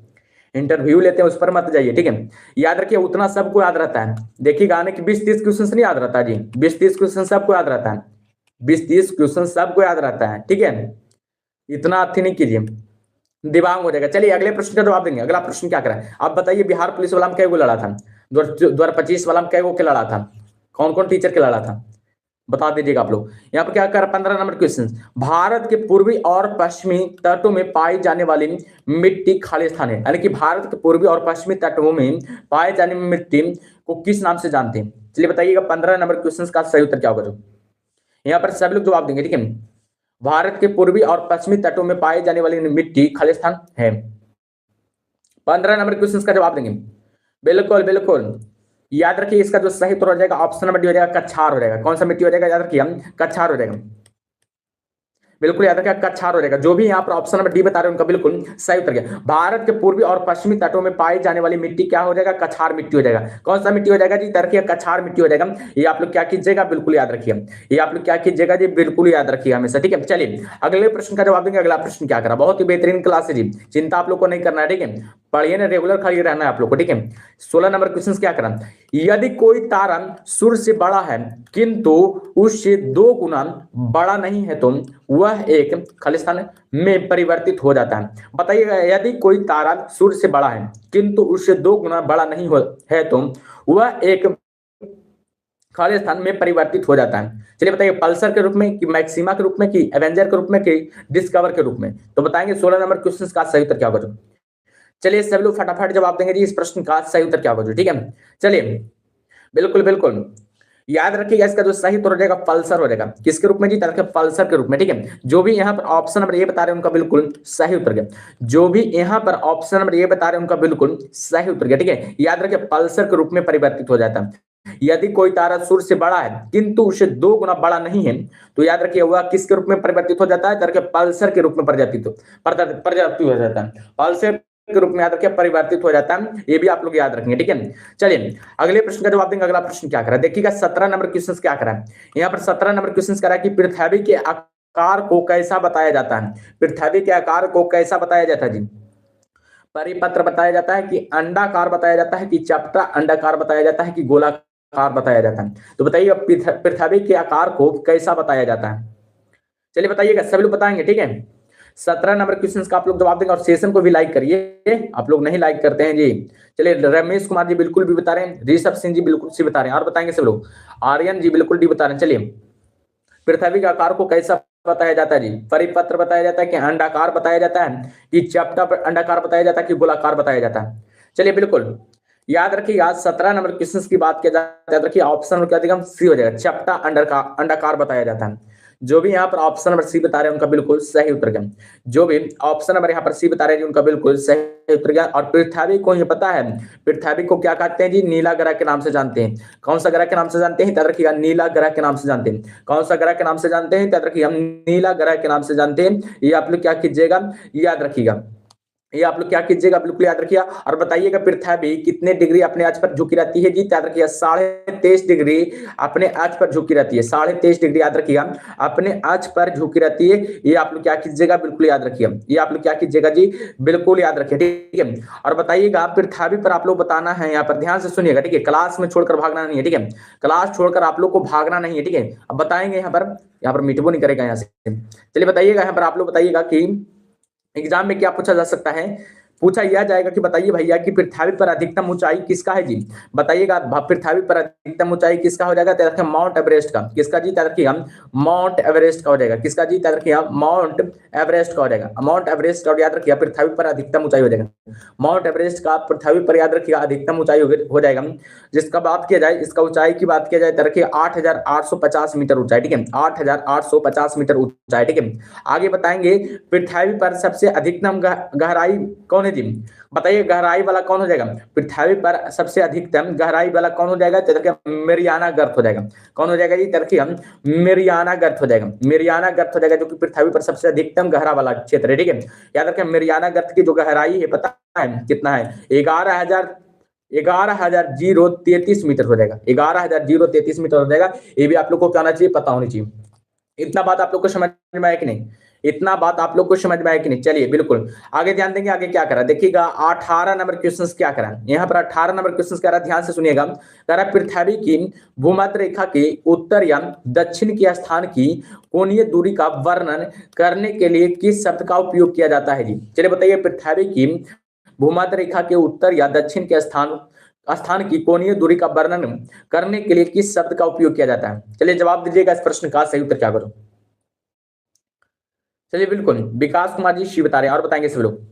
आर्यन जी बिल्कुल भी बता रहे हैं और बताएंगे। ऋषभ जी पोल बता रहे हैं और बताएंगे सब लोग। अनेक ध्रुव बता रहे हैं। चलिए शिवराज जी शी बता रहे हैं। 18 नंबर क्वेश्चन का जवाब देंगे जी। सभी लोग का गलत है, याद रखिए लैटिट्यूड होगा। याद रखिए अक्षांश हो जाएगा। लैटिट्यूड होगा, क्या हो जाएगा जी? अक्षांश हो जाएगा। जो भी यहाँ पर ऑप्शन नंबर डी बता रहे हैं उनका बिल्कुल सही है। जो भी यहाँ पर ऑप्शन नंबर डी बता रहे हैं जी उनका बिल्कुल सही है। याद रखिए लैटिट्यूड हो जाएगा। क्या हो जाएगा? याद रखिए लैटिट्यूड हो जाएगा। ये आप लोग क्या कीजिएगा? बिल्कुल याद रखिए। ये आप लोग क्या कीजिएगा जी, बिल्कुल याद रखिए, ठीक है। चलिए अगले प्रश्न का जवाब देंगे। अगला प्रश्न क्या करें बताइएगा। स्वतंत्रता के बाद भारत के पहले वित्त मंत्री कौन थे? बताइएगा, स्वतंत्रता के बाद भारत के पहले वित्त मंत्री कौन थे? सब लोग कमेंट बॉक्स बताएंगे। स्वतंत्रता के बाद पहले भारत के पहले वित्त मंत्री कौन थे जी? चलिए जवाब दीजिएगा। चलिए सब लोग कमेंट बॉक्स में बताएंगे इस प्रश्न का सही उत्तर क्या होगा। जो सभी लोग का यहाँ पर जवाब आना चाहिए। बिल्कुल बिल्कुल याद रखिएगा कौन थे जी, याद रखिएगा कौन हो जाएंगे। याद रखिए ऑप्शन नंबर बी हो जाएगा, यानी कि आर के सन मुख चेट्टी हो जाएगा। आर के सन्मुख चेट्टी हो जाएगा। जो भी यहाँ पर ऑप्शन नंबर बी बता रहे हैं उनका बिल्कुल सही उत्तर गया। आर के सन्मुख क्या हो जाएगा? चेट्टी हो जाएगा। जो भी यहाँ पर ऑप्शन नंबर बी बता रहे हैं उनका बिल्कुल सही उत्तर गया। ये आप लोग क्या कीजिएगा, बिल्कुल याद रखिएगा। ये आप लोग क्या कीजिएगा जी, बिल्कुल याद रखिएगा। लेकिन आप लोग से पूछा जा सकता है एग्जाम में कि भैया लोग आप लोग बताइए, आप लोग यहाँ पर बताना है, थोड़ा सा रुक जाइएगा। यहाँ पर आप लोग बताइए कि सी राजगोपालाचारी बताइएगा क्या थे? सी राजगोपालाचारी क्या थे जी? याद रखिएगा भारत के स्वतंत्र भारत के प्रथम और अंतिम भारतीय गवर्नर जनरल कौन थे जी? याद रखिएगा श्री राजगोपालाचारी थे। याद रखिए स्वतंत्र भारत के प्रथम और अंतिम गवर्नर जनरल कौन थे जी? याद रखिएगा श्री राजगोपालाचारी हो जाएंगे। ये भी आप लोग याद रखिएगा, ठीक है। ये भी आप लोग को याद रखना, ठीक है। और बलदेव सिंह क्या थे जी? याद रखिए बलदेव सिंह पता है कौन थे? याद रखिए भारत के स्वतंत्र भारत के प्रथम रक्षा मंत्री थे, ठीक है। स्वतंत्र भारत के प्रथम रक्षा मंत्री याद रखिए बलदेव सिंह थे, याद रखिए। और डॉक्टर बी आर अम्बेडकर कौन थे? विधि मंत्री थे, यानी कि कानून मंत्री। कानून मंत्री किसको कहा जाता है जी? कानून मंत्री किसको बोलते हैं? याद रखिएगा डॉक्टर भीमराव अम्बेडकर को कानून मंत्री किसको बोला जाता है जी? याद रखिएगा डॉक्टर बी आर अम्बेडकर को, ठीक है। याद रखिए विधि मंत्री इसी को बोला जाता है, कानून मंत्री बोलिए चाहे विधि मंत्री बोलिए, इन्हीं को बोला जाता है, ठीक है। ये आप लोग क्या कीजिएगा, बिल्कुल याद रखिए। चलिए आगे ध्यान देंगे, आगे क्या करें। भारतीय संविधान में कितने भाग है जी? चलिए जवाब दे देगा। भारतीय संविधान में कितने भाग हैं? सब लोग कमेंट बॉक्स में बताएंगे। चलिए बताइए भारतीय संविधान में कितने भाग हैं? इसमें आप लोग को गलत नहीं करना, इसमें गलत करिएगा तो मानिए कि लो क्वालिटी की तैयारी आप लोग को। चलिए ऋषभ कुमार जी बिल्कुल 22 बता रहे हैं। चलिए सब लोग कमेंट बॉक्स में बताएंगे। छोटू राणा जी बहुत आप लेट जुड़ते हैं, लेकिन मानना पड़ेगा आपको। ललिता कुमार जी बिल्कुल गुड मॉर्निंग गुरु जी। चलिए गुड मॉर्निंग सभी को। याद रखिए भारतीय संविधान में कितने भाग हैं? याद रखिएगा 20 नंबर क्वेश्चन की बात किया जा रहा है। याद रखिए ऑप्शन नंबर ये हो जाएगा, यानी कि 22 भाग हो जाएगा। भारतीय संविधान में कितने भाग है जी? याद रखिए 22 भाग हो जाएगा। लेकिन आप लोग को ये थोड़े याद रखना है, अभी और याद रखना है, ठीक है। ये सब मूल संविधान की बात किया जा रहा था। किसका बात किया जा रहा था? याद रखिए मूल संविधान की बात किया जा रहा था। बताइएगा मूल संविधान में 22 भाग हो गए, अनुच्छेद कितना हो जाएगा जी? अनुच्छेद कितना हो जाएगा? सब लोग कमेंट बॉक्स में बताएंगे अनुच्छेद कितना हो जाएगा। याद रखिए 395 हो जाएगा, 395 अनुच्छेद हो जाएगा। याद रखिए भाग जो याद रखिए वर्तमान में बढ़कर याद रखिए 25 हो गया, ठीक है। 25 प्लस हो गया, ठीक है। वर्तमान में बढ़कर याद रखिए 25 प्लस हो गया, ठीक है। अनुच्छेद याद रखिए वर्तमान में बढ़कर कितना हो गया जी? 450 प्लस हो गया, ठीक है। वर्तमान में याद रखिए अनुच्छेदों की संख्या बढ़कर याद रखिएगा 450 प्लस हो गया, ठीक है। ये भी आप लोग याद रखिए। आप लोग बताइएगा अनुसूचियां, मूल संविधान की बात किया जाए तो अनुसूचियां 8 ही था, ठीक है। मूल संविधान की जैसी बात किया जाए तरह की अनुसूचियां 8 ही था, लेकिन वर्तमान में याद रखिए कितना हो गया? 12 अनुसूचियां हो गया। याद रखिए वर्तमान में कितना अनुसूचियां हो गया जी? याद रखिए हम 12 अनुसूचियां हो गया। ये भी आप लोग याद रखिए, ठीक है। ये भी आप लोग क्या कीजिएगा, याद रखिए। और बताइएगा किस अनुसूची में 22 भाषाओं का वर्णन है? 22 भाषाओं का वर्णन किस अनुसूची में? सब लोग कमेंट बॉक्स में बताएंगे 22 भाषाओं का वर्णन किस अनुसूची में? चलिए बताइएगा 22 भाषाओं का वर्णन किस अनुसूची में? 22 भाषाओं का वर्णन किस अनुसूची में हो जाएगा जी? बिल्कुल बिल्कुल सभी लोग जवाब दे रहे हैं। याद रखिए 8वीं अनुसूची में हो जाएगा। कौन सी अनुसूची? याद रखिए 8वीं अनुसूची में 22 भाषाओं का वर्णन है। ये भी आप लोग याद रखिएगा, ठीक है। ये भी आप लोग को क्या करना है, याद रखना। चलिए बिल्कुल सभी का सही है। आगे ध्यान देंगे क्या करा है। 21 नंबर क्वेश्चन कह रहा है कि भारतीय संविधान के निम्नलिखित में से कौन सा अनुच्छेद भारत के राष्ट्रपति के चुनाव से संबंधित है? यानी कि भारत के राष्ट्रपति के चुनाव से संबंधित अनुच्छेद कौन है जी? बताइएगा भारत के राष्ट्रपति के चुनाव से संबंधित अनुच्छेद कौन होगा? सब लोग कमेंट बॉक्स में बताएंगे भारत के राष्ट्रपति के चुनाव से संबंधित अनुच्छेद कौन होगा? सब लोग कमेंट बॉक्स में बताएंगे, ठीक है। ऋषभ सिंह जी बिल्कुल 54 बता रहे हैं, और बताएंगे सब लोग। सभी लोग यहाँ पर जवाब देंगे, ठीक है। बिल्कुल बिल्कुल राष्ट्रपति के निर्वाचन से संबंधित अनुच्छेद कौन हो जाएगा? याद रखिए अनुच्छेद 54 हो जाएगा। याद रखिए अनुच्छेद 54 हो जाएगा, जो कि राष्ट्रपति के निर्वाचन से संबंधित अनुच्छेद है, ठीक है। ये आप लोग क्या करेंगे, बिल्कुल याद रखेंगे। जो भी यहाँ पर ऑप्शन नंबर डी बता रहे हैं उनका बिल्कुल सही है, ठीक है। बिल्कुल, जो भी यहाँ पर ऑप्शन में डी बता रहे हैं उनका बिल्कुल सही है। और याद रखिए अनुच्छेद 74 क्या कहता है, आप लोग ध्यान से सुनिएगा मेरे बात, ठीक है? आप लोग ध्यान से सुनेंगे सिर्फ खाली। अनुच्छेद 74 क्या कहता है जी, तो ध्यान से पढ़िएगा। कह रहा है कि राष्ट्रपति को सहायता और सलाह देने के लिए मंत्रिपरिषद, याद रखिए अनुच्छेद 74 में वर्णन है इसका, ठीक है?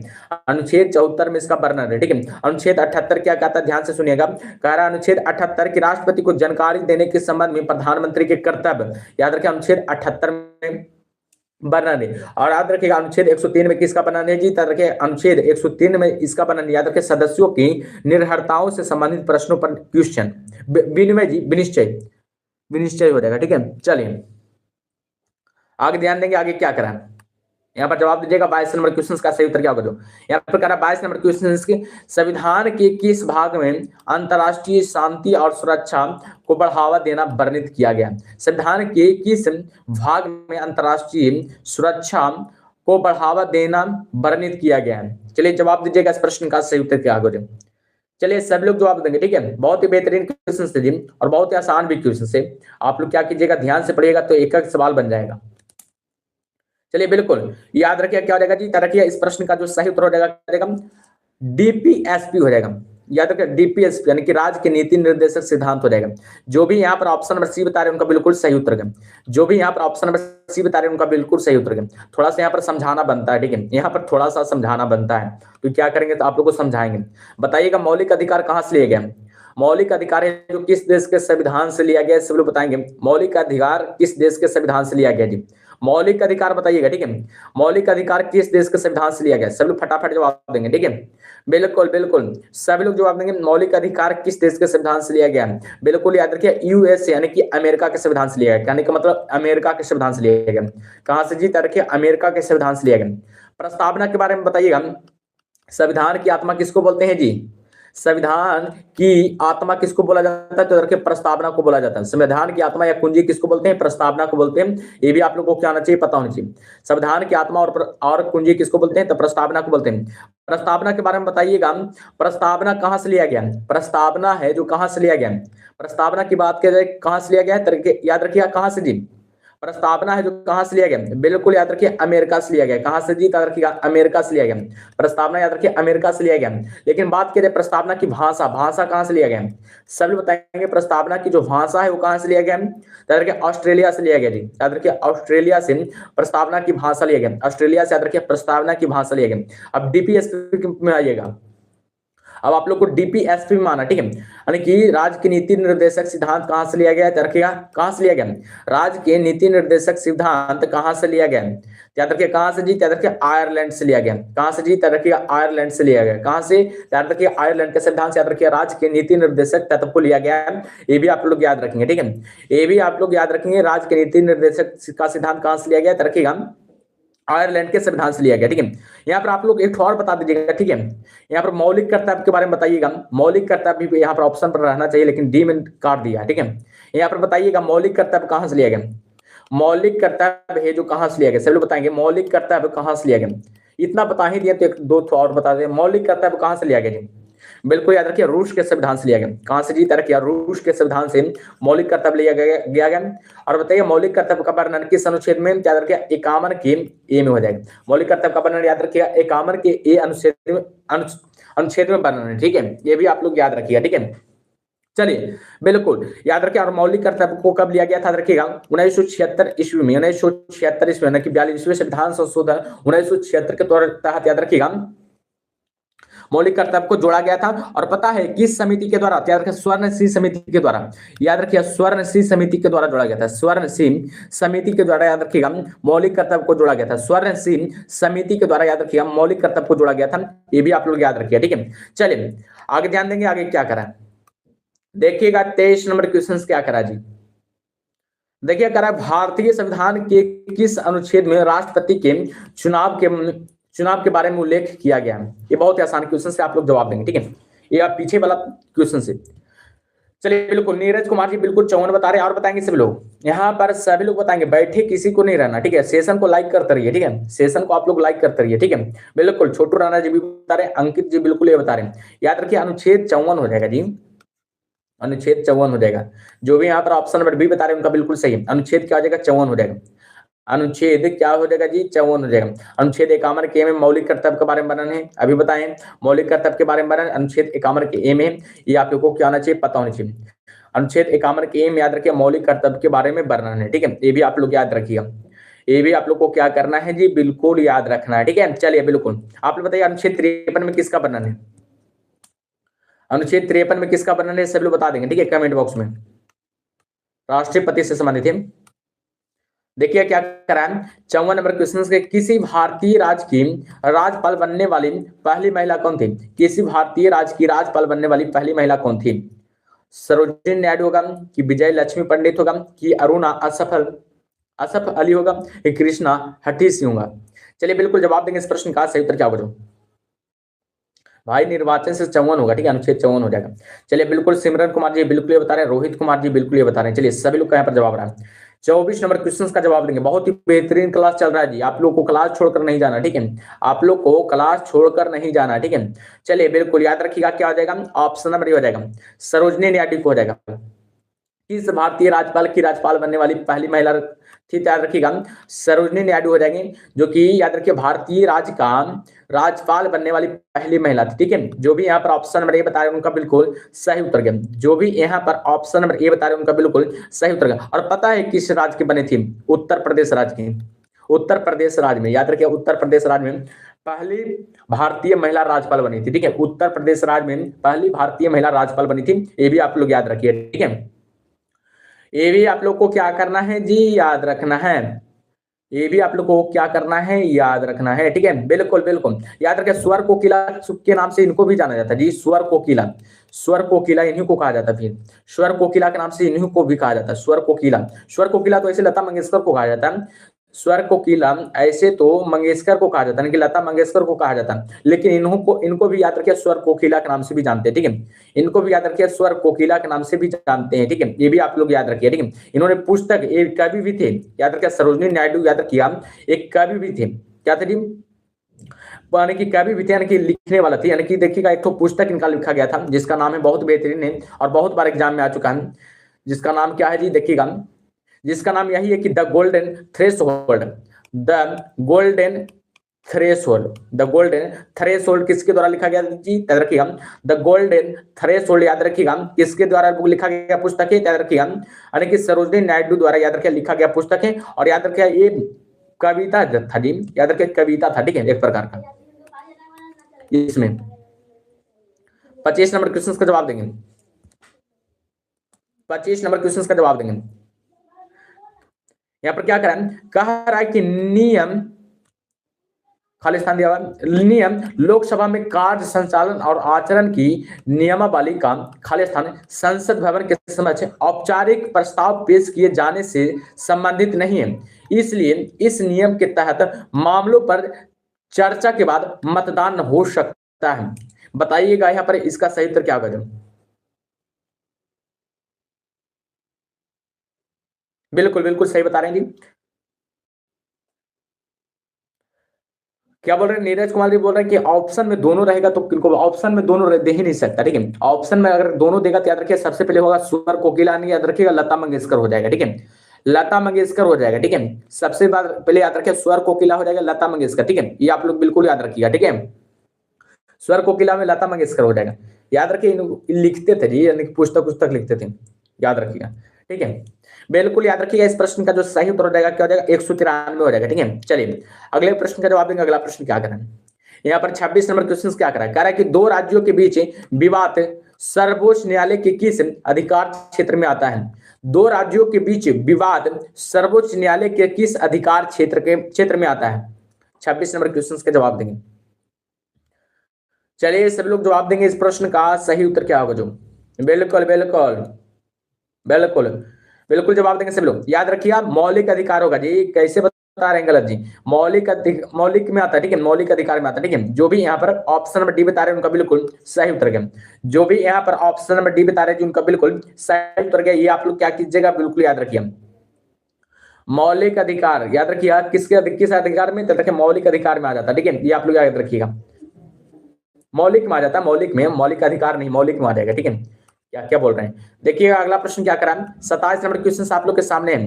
करा 27 नंबर क्वेश्चन की केंद्र शासित प्रदेश दमन और दीव एवं दादर और नगर हवेली को कब एक ही केंद्र शासित प्रदेश बनाया गया था। यानी कि केंद्र शासित प्रदेश दमन और दीव एवं दादर एवं नगर हवेली को कब एक ही केंद्र शासित प्रदेश बनाया गया था। सभी लोग कमेंट बॉक्स में बताएंगे, ठीक है, सभी लोग क्या करेंगे जी, कमेंट बॉक्स में बताएंगे, बहुत ही आसान क्वेश्चन है। चलिए बिल्कुल सभी लोग जवाब देंगे, चलिए जवाब देंगे। रोहित कुमार जी बिल्कुल सी बता रहे हैं और बताएंगे, शुभम यादव जी बिल्कुल ही बता रहे हैं, चलिए छोटू राणा जी बिल्कुल बता रहे हैं। चलिए यहाँ पर सभी लोग का जवाब आना चाहिए, बिल्कुल बिल्कुल याद रखिएगा। इस प्रश्न का जो सही उत्तर हो जाएगा ऑप्शन नंबर डी होगा। जो भी यहाँ पर डी बता रहे हैं उनका बिल्कुल सही है, जो भी यहाँ पर ऑप्शन नंबर डी बता रहे हैं उनका बिल्कुल सही है, ठीक है। 26 जनवरी 2020 को, ठीक है, 26 जनवरी याद रखिएगा 2020 को, ठीक है।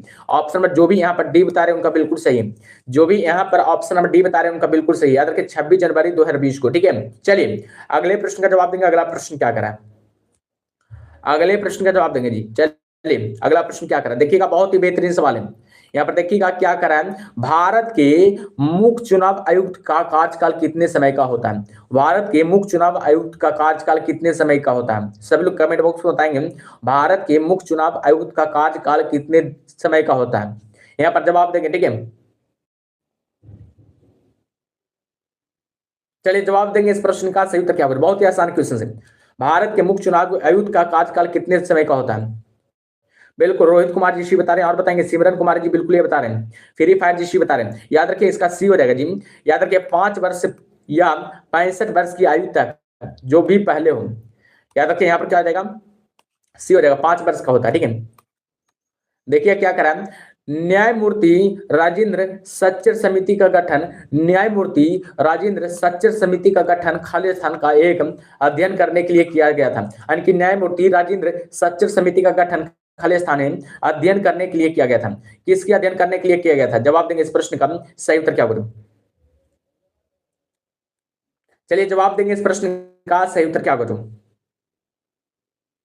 सॉरी गलत हो गया जी, यहां पर लगता है क्या सही बताएंगे, देखिए तो थोड़ा सा रुक जाइए, तो 28 का बिल्कुल ये होगा जी, यहाँ पर ए होगा, ठीक है। 6 बरस या 65 बरस हो जाएगा, 6 बरस 65 हो जाएगा, ठीक है। जो भी ए बता रहे हैं उनका बिल्कुल सही है, थोड़ा सा मिस्टेक कर दिए, 5 बरस नहीं होता, 6 बरस होता है, इसमें बताएंगे, ठीक है।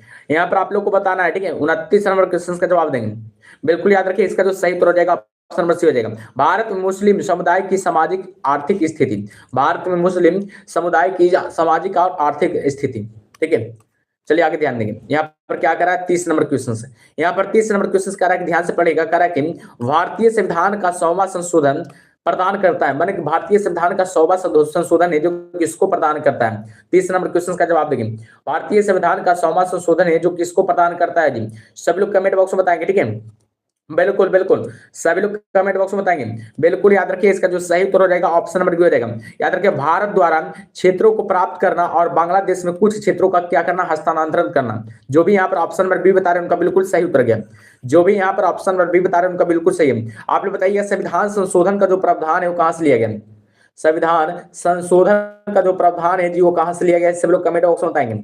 संविधान संशोधन का जो प्रावधान है वो कहां से लिया गया, चलिए बताइएगा, सब लोग बताएंगे। संविधान संशोधन का जो प्रावधान है वो कहां से लिया गया, तरह के साउथ अफ्रीका से लिया गया। कहां से जी, तरह के साउथ अफ्रीका से लिया गया। कहां से लिया गया, तरह के साउथ अफ्रीका से तरह के संविधान संशोधन का प्रावधान लिया गया। ये आप क्या करेंगे, बिल्कुल याद रखेंगे, ठीक है। और किस भाग में वर्णन है जी, तरह के भाग 20 में हो जाएगा।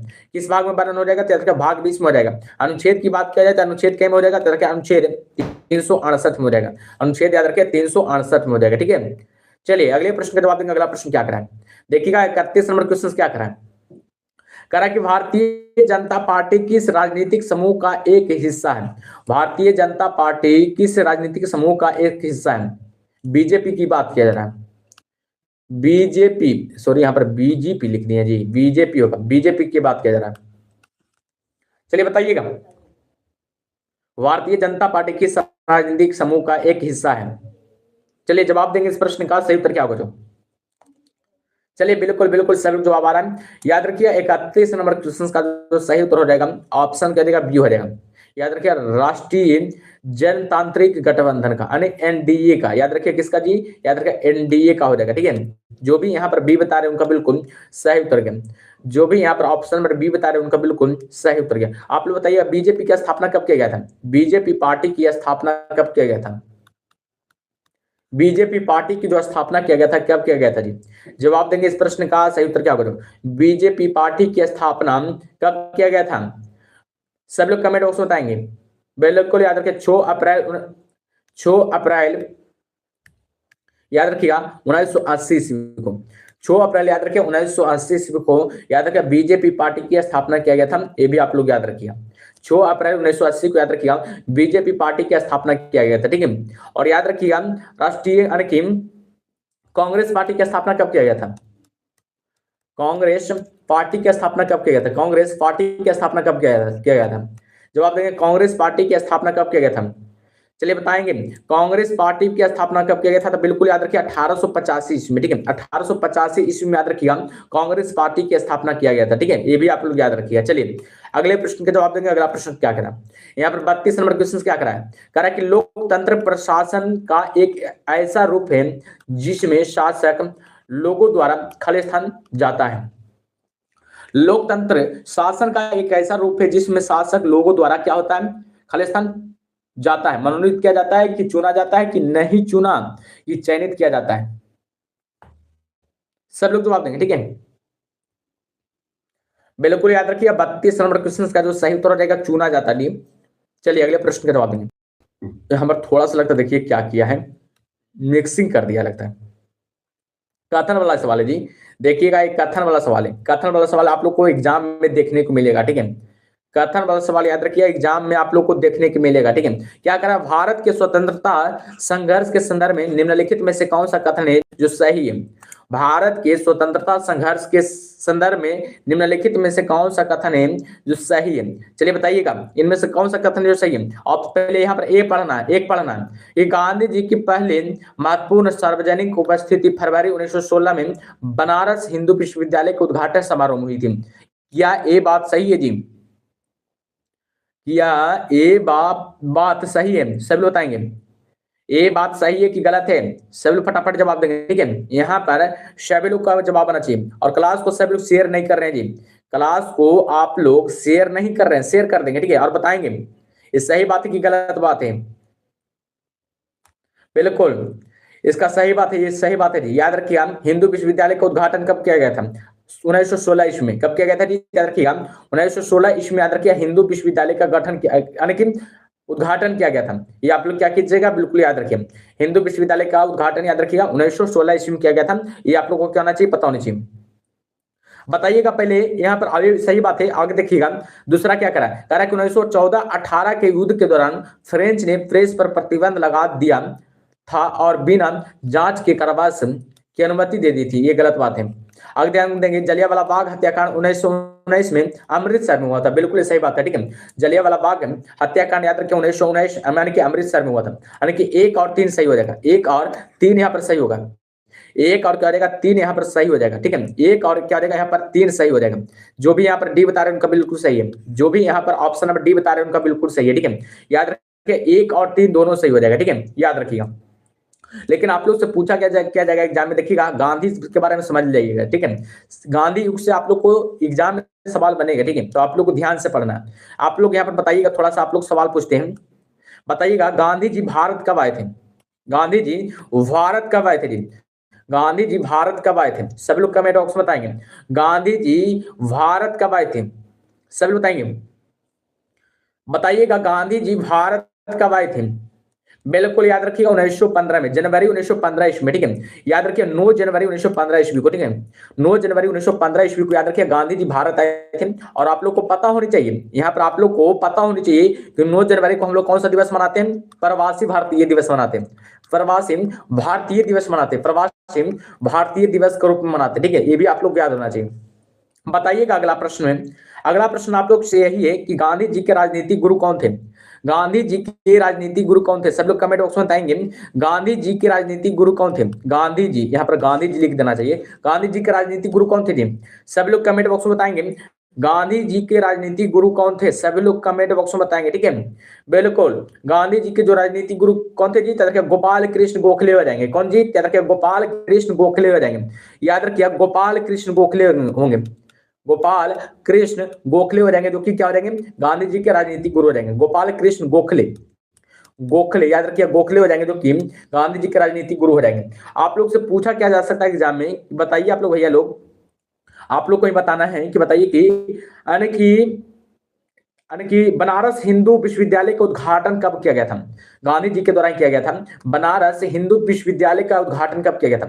बनारस हिंदू विश्वविद्यालय का उद्घाटन कब किया गया था। बनारस हिंदू विश्वविद्यालय का उद्घाटन कब किया गया था। सब लोग कमेंट बॉक्स में बताएंगे, सभी लोग बताएंगे विश्वविद्यालय का उद्घाटन कब किया गया था, सभी लोग बताएंगे। ठीक है, यहाँ पर सभी लोग को जवाब आना चाहिए। बिल्कुल याद रखिएगा 1916 ईस्वी में, याद रखिएगा 1916 ईस्वी में, याद रखिए बनारस हिंदू विश्वविद्यालय का उद्घाटन किया गया था। बनारस हिंदू विश्वविद्यालय का उद्घाटन याद रखिएगा 1916 ईस्वी में किया गया था। ठीक है, और 1917 ईस्वी में आप लोग को पता होनी चाहिए 1917 ईस्वी में याद रखिए चंपारण सत्याग्रह शुरू हुआ था। 1917 ईस्वी में याद रखिए चंपारण सत्याग्रह शुरू किया गया था। चंपारण सत्याग्रह शुरू किया गया था। सत्याग्रह सत्याग्रह शुरू किया गया था। सत्याग्रह शुरू किया गया था। चंपारण सत्याग्रह याद रखिए 1917 में किया गया था। ठीक है, 1917 ईस्वी में चंपारण सत्याग्रह शुरू किया गया था। आप लोग बताइएगा चंपारण गांधी जी को किसने बुलाया था। चंपारण गांधी जी को किसने बुलाया था, क्या बता सकते हैं। चंपारण गांधी जी को किसने बुलाया था जी, याद रखिए राजकुमार शुक्ल ने बुलाया था। राजकुमार, राजकुमार क्या हो जाएगा, शुक्ल हो जाएगा। ठीक है, राजकुमार शुक्ला, याद रखिए राजकुमार शुक्ला ने बुलवाया था। राजकुमार शुक्ला ने बनाया था, बुलाया था, ये भी आप लोग याद रखिए। चंपारण सत्याग्रह याद रखिए 1917 में हुआ था, और चंपारण गांधी जी को किसने बुलाया था, देखिए राजकुमार शुक्ला ने बुलाया था। ठीक है, आप लोग यहाँ पर बताना है कि बताइए भैया लोग कि खेड़ा युद्ध कब हुआ था। खेड़ा युद्ध कब हुआ था जी, सब लोग बताएंगे खेड़ा युद्ध कब हुआ था। यहाँ पर आप लोग को सभी रिवाइज करा देंगे, खेड़ा युद्ध कब हुआ था, सब लोग फटाफट जवाब देंगे, खेड़ा युद्ध कब हुआ था। चलिए बताइएगा खेड़ा युद्ध कब हुआ था। बिल्कुल बिल्कुल सभी लोग जवाब आना चाहिए, यहाँ पर सभी लोग जवाब देंगे। याद रखिए 1918 ईस्वी में। ठीक है, 1918 ईस्वी में याद रखिए खेड़ा युद्ध हुआ था। 1918 ईस्वी में याद रखिए खेड़ा युद्ध हुआ था। जस्ट एक साल बाद याद रखिएगा, जस्ट एक साल बाद याद रखिए कौन सा युद्ध हुआ था जी, याद रखिए बताइए जलियांवाला बाग हत्याकांड हो गया। जलियांवाला बाग हत्याकांड, जलियांवाला बाग हत्याकांड कब हुआ था, सब लोग कमेंट बॉक्स में बताएंगे जलियांवाला बाग हत्याकांड कब हुआ था जी। 13 अप्रैल 1919 को, 13 अप्रैल याद रखिएगा, 13 अप्रैल 1919 को याद रखिए जलियांवाला बाग हत्याकांड हुआ था। ये भी आप लोग को क्या होना चाहिए, पता होना चाहिए। 13 अप्रैल 1919 को जलियांवाला बाग हत्याकांड हुआ था, ये भी आप लोग को क्या होना चाहिए, पता होना चाहिए। 13 अप्रैल 1919 को जलियांवाला बाग हत्याकांड हुआ था, ये भी आप लोग को क्या होना चाहिए, पता होना चाहिए। ठीक है, लेकिन आप लोग से पूछा जा सकता है, आप लोग बताइए भैया लोग कि बताइए कि असहयोग आंदोलन कब हुआ था। असहयोग आंदोलन कब हुआ था, सब लोग बताएंगे। ठीक है, गांधी को पूरा खत्म कर देंगे। असहयोग आंदोलन कब हुआ था, चलिए बताइएगा असहयोग आंदोलन कब हुआ था, सब लोग बताएंगे। ठीक है, असहयोग आंदोलन कब हुआ था जी, याद रखिएगा 1920 ईस्वी में। याद रखिएगा 1920 ईस्वी में असहयोग आंदोलन हुआ था। बिल्कुल सब लोग का सही जवाब आ रहा है। असहयोग आंदोलन याद रखिए 1920 ईस्वी में हुआ था। किसके द्वारा शुरू किया गया था, तो महात्मा गांधी के द्वारा। याद रखिएगा महात्मा गांधी जी के द्वारा याद रखिए असहयोग आंदोलन शुरू किया गया था। और पता है असहयोग आंदोलन को रोका गया था 1922 ईस्वी में। ठीक है, 1922 ईस्वी में असहयोग आंदोलन को रोका गया था, किसके कारण जी, चौरी चौरा कांड के कारण। चौरी चौरा कांड के कारण, किसके कारण जी, तरह के चौरी चौरा कांड के कारण, चौरी चौरा कांड के कारण, याद रखिए चौरी चौरा कांड के कारण। और इसमें इसी चौरी चौरा कांड में माने कि 22 पुलिसकर्मी लोग को जलाकर राख कर दिया गया था। ठीक है, माने कि जेल में आग लगाकर 22 पुलिसकर्मी को याद रखिएगा जलाकर राख कर दिया गया था। ठीक है, यहाँ पर आप लोग को बताना है कि सविनय अवज्ञा आंदोलन कब हुआ था। सविनय अवज्ञा आंदोलन कब हुआ था, सविनय अवज्ञा आंदोलन कब हुआ था, चलिए बताएंगे सविनय अवज्ञा आंदोलन कब हुआ था, सब लोग फटाफट जवाब देंगे। सविनय अवज्ञा आंदोलन कब हुआ था जी, चलिए बिल्कुल याद रखिए सविनय अवज्ञा आंदोलन कब होता है, याद रखिएगा 1930 ईस्वी में। 1930 ईस्वी में याद रखिए सविनय अवज्ञा आंदोलन हुआ था। 1930 ईस्वी में याद रखिए सविनय अवज्ञा आंदोलन हुआ था। और याद रखिएगा बताइएगा भारत छोड़ो आंदोलन कब हुआ था। भारत छोड़ो आंदोलन कब हुआ था, चलिए बताइएगा भारत छोड़ो आंदोलन कब हुआ था, सभी लोग जवाब देंगे भारत छोड़ो आंदोलन कब हुआ था, सभी लोग का रिवाइज हो जाएगा जी। भारत छोड़ो आंदोलन याद रखिए 1942 में हुआ था। 1942 ईस्वी में हुआ था। एक तो आप लोग अंतिम सवाल बता दीजिए, फिर आगे क्वेश्चंस की ओर बढ़ जाएंगे। बताइएगा कौन से गोलमेज सम्मेलन में गांधी जी भाग लिए थे, कौन से गोलमेज सम्मेलन में गांधी जी भाग लिए थे, एक सवाल बता दीजिए, अंतिम सवाल, बस रिवाइज आप लोग को करा रहे हैं। कौन से गोलमेज सम्मेलन में गांधी जी भाग लिए थे, बिल्कुल याद रखिए दूसरे गोलमेज सम्मेलन में, याद रखिए दूसरे गोलमेज सम्मेलन में भाग लिए थे। और याद रखिए गोलमेज सम्मेलन 3 हुआ था, गोलमेज सम्मेलन 3 हुआ था, 1930 में हुआ था, 1931 में हुआ था, 1932 में हुआ था, ठीक है। गोलमेज सम्मेलन 3 हुआ था, ठीक है, जिसमें से आप लोगों को पता है कि इसी में खाली गांधी जी भाग लिए थे, गांधी जी इसी में भाग लिए थे, ठीक है, गांधी जी इसी में भाग लिए थे खाली, ठीक है। गांधी जी याद रखिए 1931 वाले गोलमेज सम्मेलन में भाग लिए थे, ठीक है। और तीनों गोलमेज सम्मेलन कहाँ हुआ था, याद रखिए लंदन में हुआ था जी। याद रखिए तीनों गोलमेज सम्मेलन याद रखिए लंदन में हुआ था। आप लोग बताइएगा तीनों गोलमेज सम्मेलन में भाग लेने वाले कौन थे, तीनों गोलमेज सम्मेलन में भाग लेने वाले कौन थे, चलिए बताइएगा। तीनों गोलमेज सम्मेलन में याद रखिए अब भीमराव अंबेडकर हो जाएंगे, भीमराव अंबेडकर हो जाएंगे, याद रखिए अब भीमराव अंबेडकर हो जाएंगे, अंबेडकर भीमराव अंबेडकर हो जाएंगे, जो कि तीनों गोलमेज सम्मेलन में भाग लेने वाले व्यक्ति हैं, ठीक है। ये भी आप लोग याद रखिए। इतना बात आप लोग को समझ में आया कि नहीं, इतना बात आप लोग को समझ में आया कि नहीं, चलिए बताइएगा। आया होगा तो बोलिएगा हाँ सर, नहीं आया होगा तो नहीं बोलिएगा, ठीक है। चलिए देखिएगा 34 नंबर क्वेश्चन क्या करा, वह प्रथम भारतीय कौन थे जो ब्रिटिश हाउस ऑफ कॉमन्स के सदस्य चुने गए।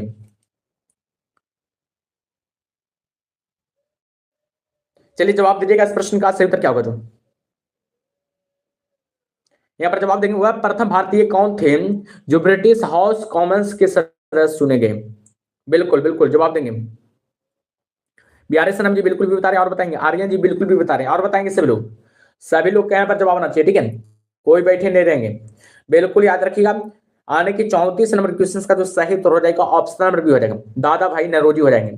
कौन हो जाएंगे जी, तरह के दादा भाई नरोजी हो जाएंगे। जो भी यहाँ पर ऑप्शन नंबर भी बता रहे हैं उनका बिल्कुल सही उत्तर गया। ये आप लोग क्या कीजिएगा बिल्कुल याद रखें, ये आप लोग को क्या करना है बिल्कुल याद रखें।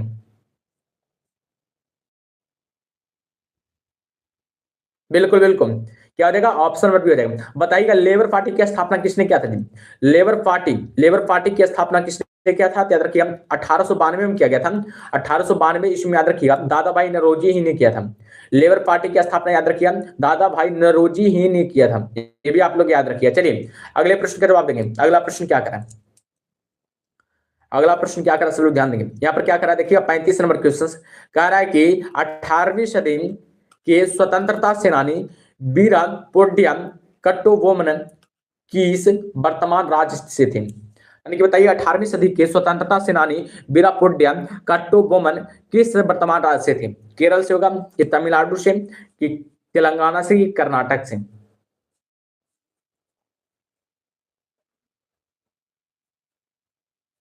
बिल्कुल बिल्कुल चलिए जवाब देंगे इस प्रश्न का सही उत्तर क्या होगा। जो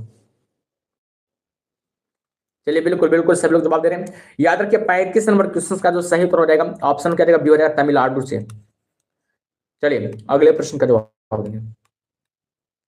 क्या करा 36 नंबर क्वेश्चन कि वर्ष 1870 में भारतीय सुधार संघ के संस्थापक कौन थे। वर्ष 1870 में भारतीय सुधार संघ के संस्थापक कौन थे, 36 नंबर क्वेश्चन का जवाब देंगे। चलिए बताइएगा इसका सही उत्तर क्या होगा। तो बताइएगा भारतीय सुधार संघ का संस्थापक कौन थे। बिल्कुल बिल्कुल केशव चंद्र सेन हो जाएंगे। याद रखिए केशव चंद्र क्या हो जाएगा, सेन हो जाएगा। जो भी यहाँ पर ऑप्शन नंबर बी बता रहे हैं उनका बिल्कुल सही उत्तर है। बताइए भारतीय सुधार संघ की स्थापना कब किया गया था, स्थापना इसको कब किया गया था जी। बिल्कुल बिल्कुल याद रखिए 29 अक्टूबर 1870 को, 29 अक्टूबर याद रखिएगा 1870 को, यानी कि बनाया गया था 29 अक्टूबर 1870 को, याद रखिएगा भारतीय सुधार संघ को बनाया गया था, ठीक है।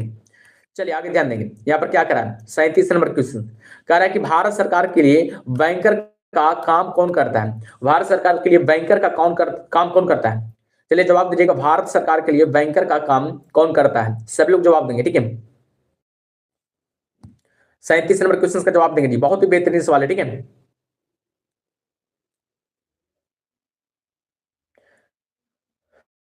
चलिए बिल्कुल याद रखिएगा इस प्रश्न का जो सही उत्तर हो जाएगा क्या हो जाएगा, ऑप्शन नंबर बी हो जाएगा भारतीय रिजर्व बैंक हो जाएगा। कौन हो जाएगा, तरह भारतीय रिजर्व बैंक हो जाएगा। जो भी यहाँ पर ऑप्शन नंबर बी बता रहे हैं उनका बिल्कुल सही उत्तर है। आप लोग बताइएगा यानी कि भारतीय रिजर्व बैंक यानी कि आरबीआई की स्थापना किस आयोग के द्वारा किया गया था।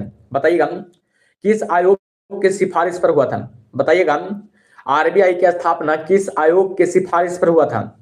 बताइएगा हिल्टन यंग आयोग की सिफारिश पर, याद रखिएगा हिल्टन यंग आयोग की सिफारिश पर, हिल्टन यंग आयोग की सिफारिश पर याद रखिए इसका स्थापना किया गया था।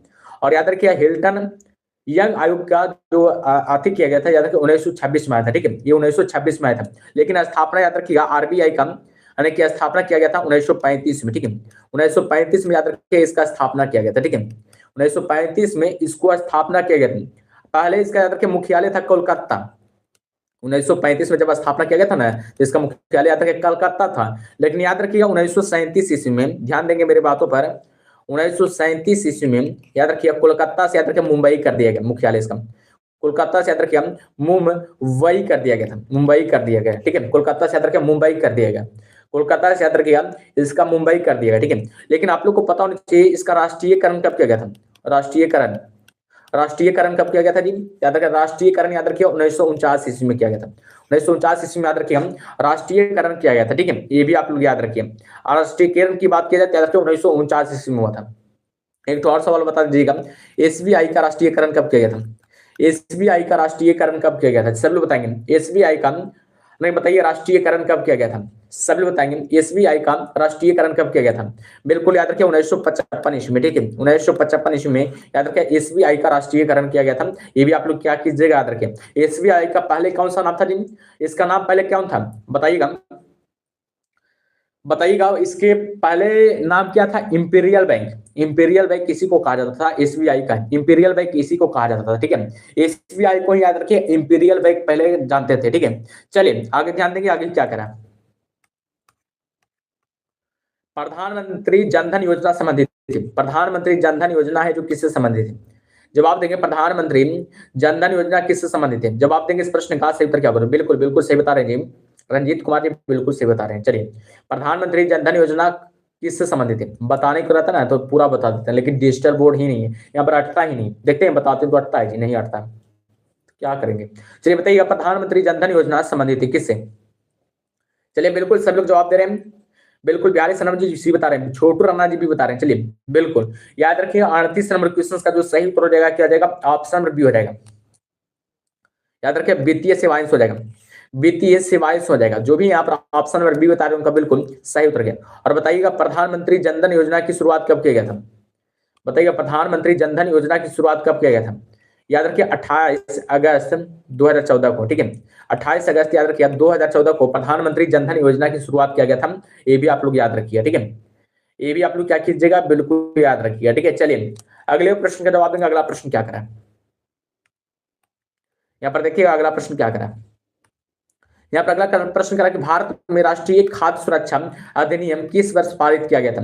भारत में राष्ट्रीय खाद्य सुरक्षा अधिनियम किस वर्ष पारित किया गया था। चलिए जवाब दीजिएगा इस प्रश्न का सही उत्तर क्या होगा। भारत में राष्ट्रीय खाद्य सुरक्षा अधिनियम किस वर्ष में पारित किया गया था। 2011 में कि 2013 में कि 2012 में कि 2014 में। चलिए बिल्कुल सभी लोग का जवाब रहा, सभी लोग यहाँ पर जवाब दे रहे हैं। बिल्कुल याद रखिए 39 नंबर क्वेश्चन का जो सही उत्तर रहेगा 2013 रहेगा। जन्म याद रखिए क्या रहेगा 2013 आ जाएगा। जो भी यहाँ पर ऑप्शन नंबर बी बता रहे हैं उनका बिल्कुल सही है। चलिए अगले प्रश्न का जवाब देंगे। नीति आयोग के संदर्भ में टी अक्षर का आशय क्या है। नीति आयोग के संदर्भ में टी अक्षर का आशय क्या है। चलिए बताइएगा नीति आयोग के संदर्भ में टी अक्षर का आशय क्या है, सभी बताएंगे, ठीक है, बिल्कुल बिल्कुल जवाब देंगे। बिल्कुल याद रखिए इसका जो सही उत्तर रहेगा ट्रांसफॉर्मिंग हो जाएगा। क्या हो जाएगा ये तरह ट्रांसफॉर्मिंग हो जाएगा, ठीक है। जो भी यहाँ पर ऑप्शन नंबर डी बता रहे हैं उनका बिल्कुल सही उत्तर है। आप लोग बताइएगा नीति आयोग का पहला नाम क्या था जी। नीति आयोग का पहले नाम क्या था, योजना आयोग था, योजना आयोग था। योजना आयोग की स्थापना कब किया गया था, सब लोग कमेंट बॉक्स में बताएंगे। योजना आयोग की स्थापना कब किया गया था, सब लोग कमेंट बॉक्स में बताएंगे, ठीक है, सब लोग बताएंगे योजना आयोग की स्थापना कब किया गया था, सब लोग कमेंट बॉक्स में बिल्कुल बिल्कुल सब लोग जवाब दे रहे हैं। याद रखिए 1950 ईस्वी में, ठीक है, 1950 ईस्वी में याद रखिए योजना आयोग की स्थापना किया गया था।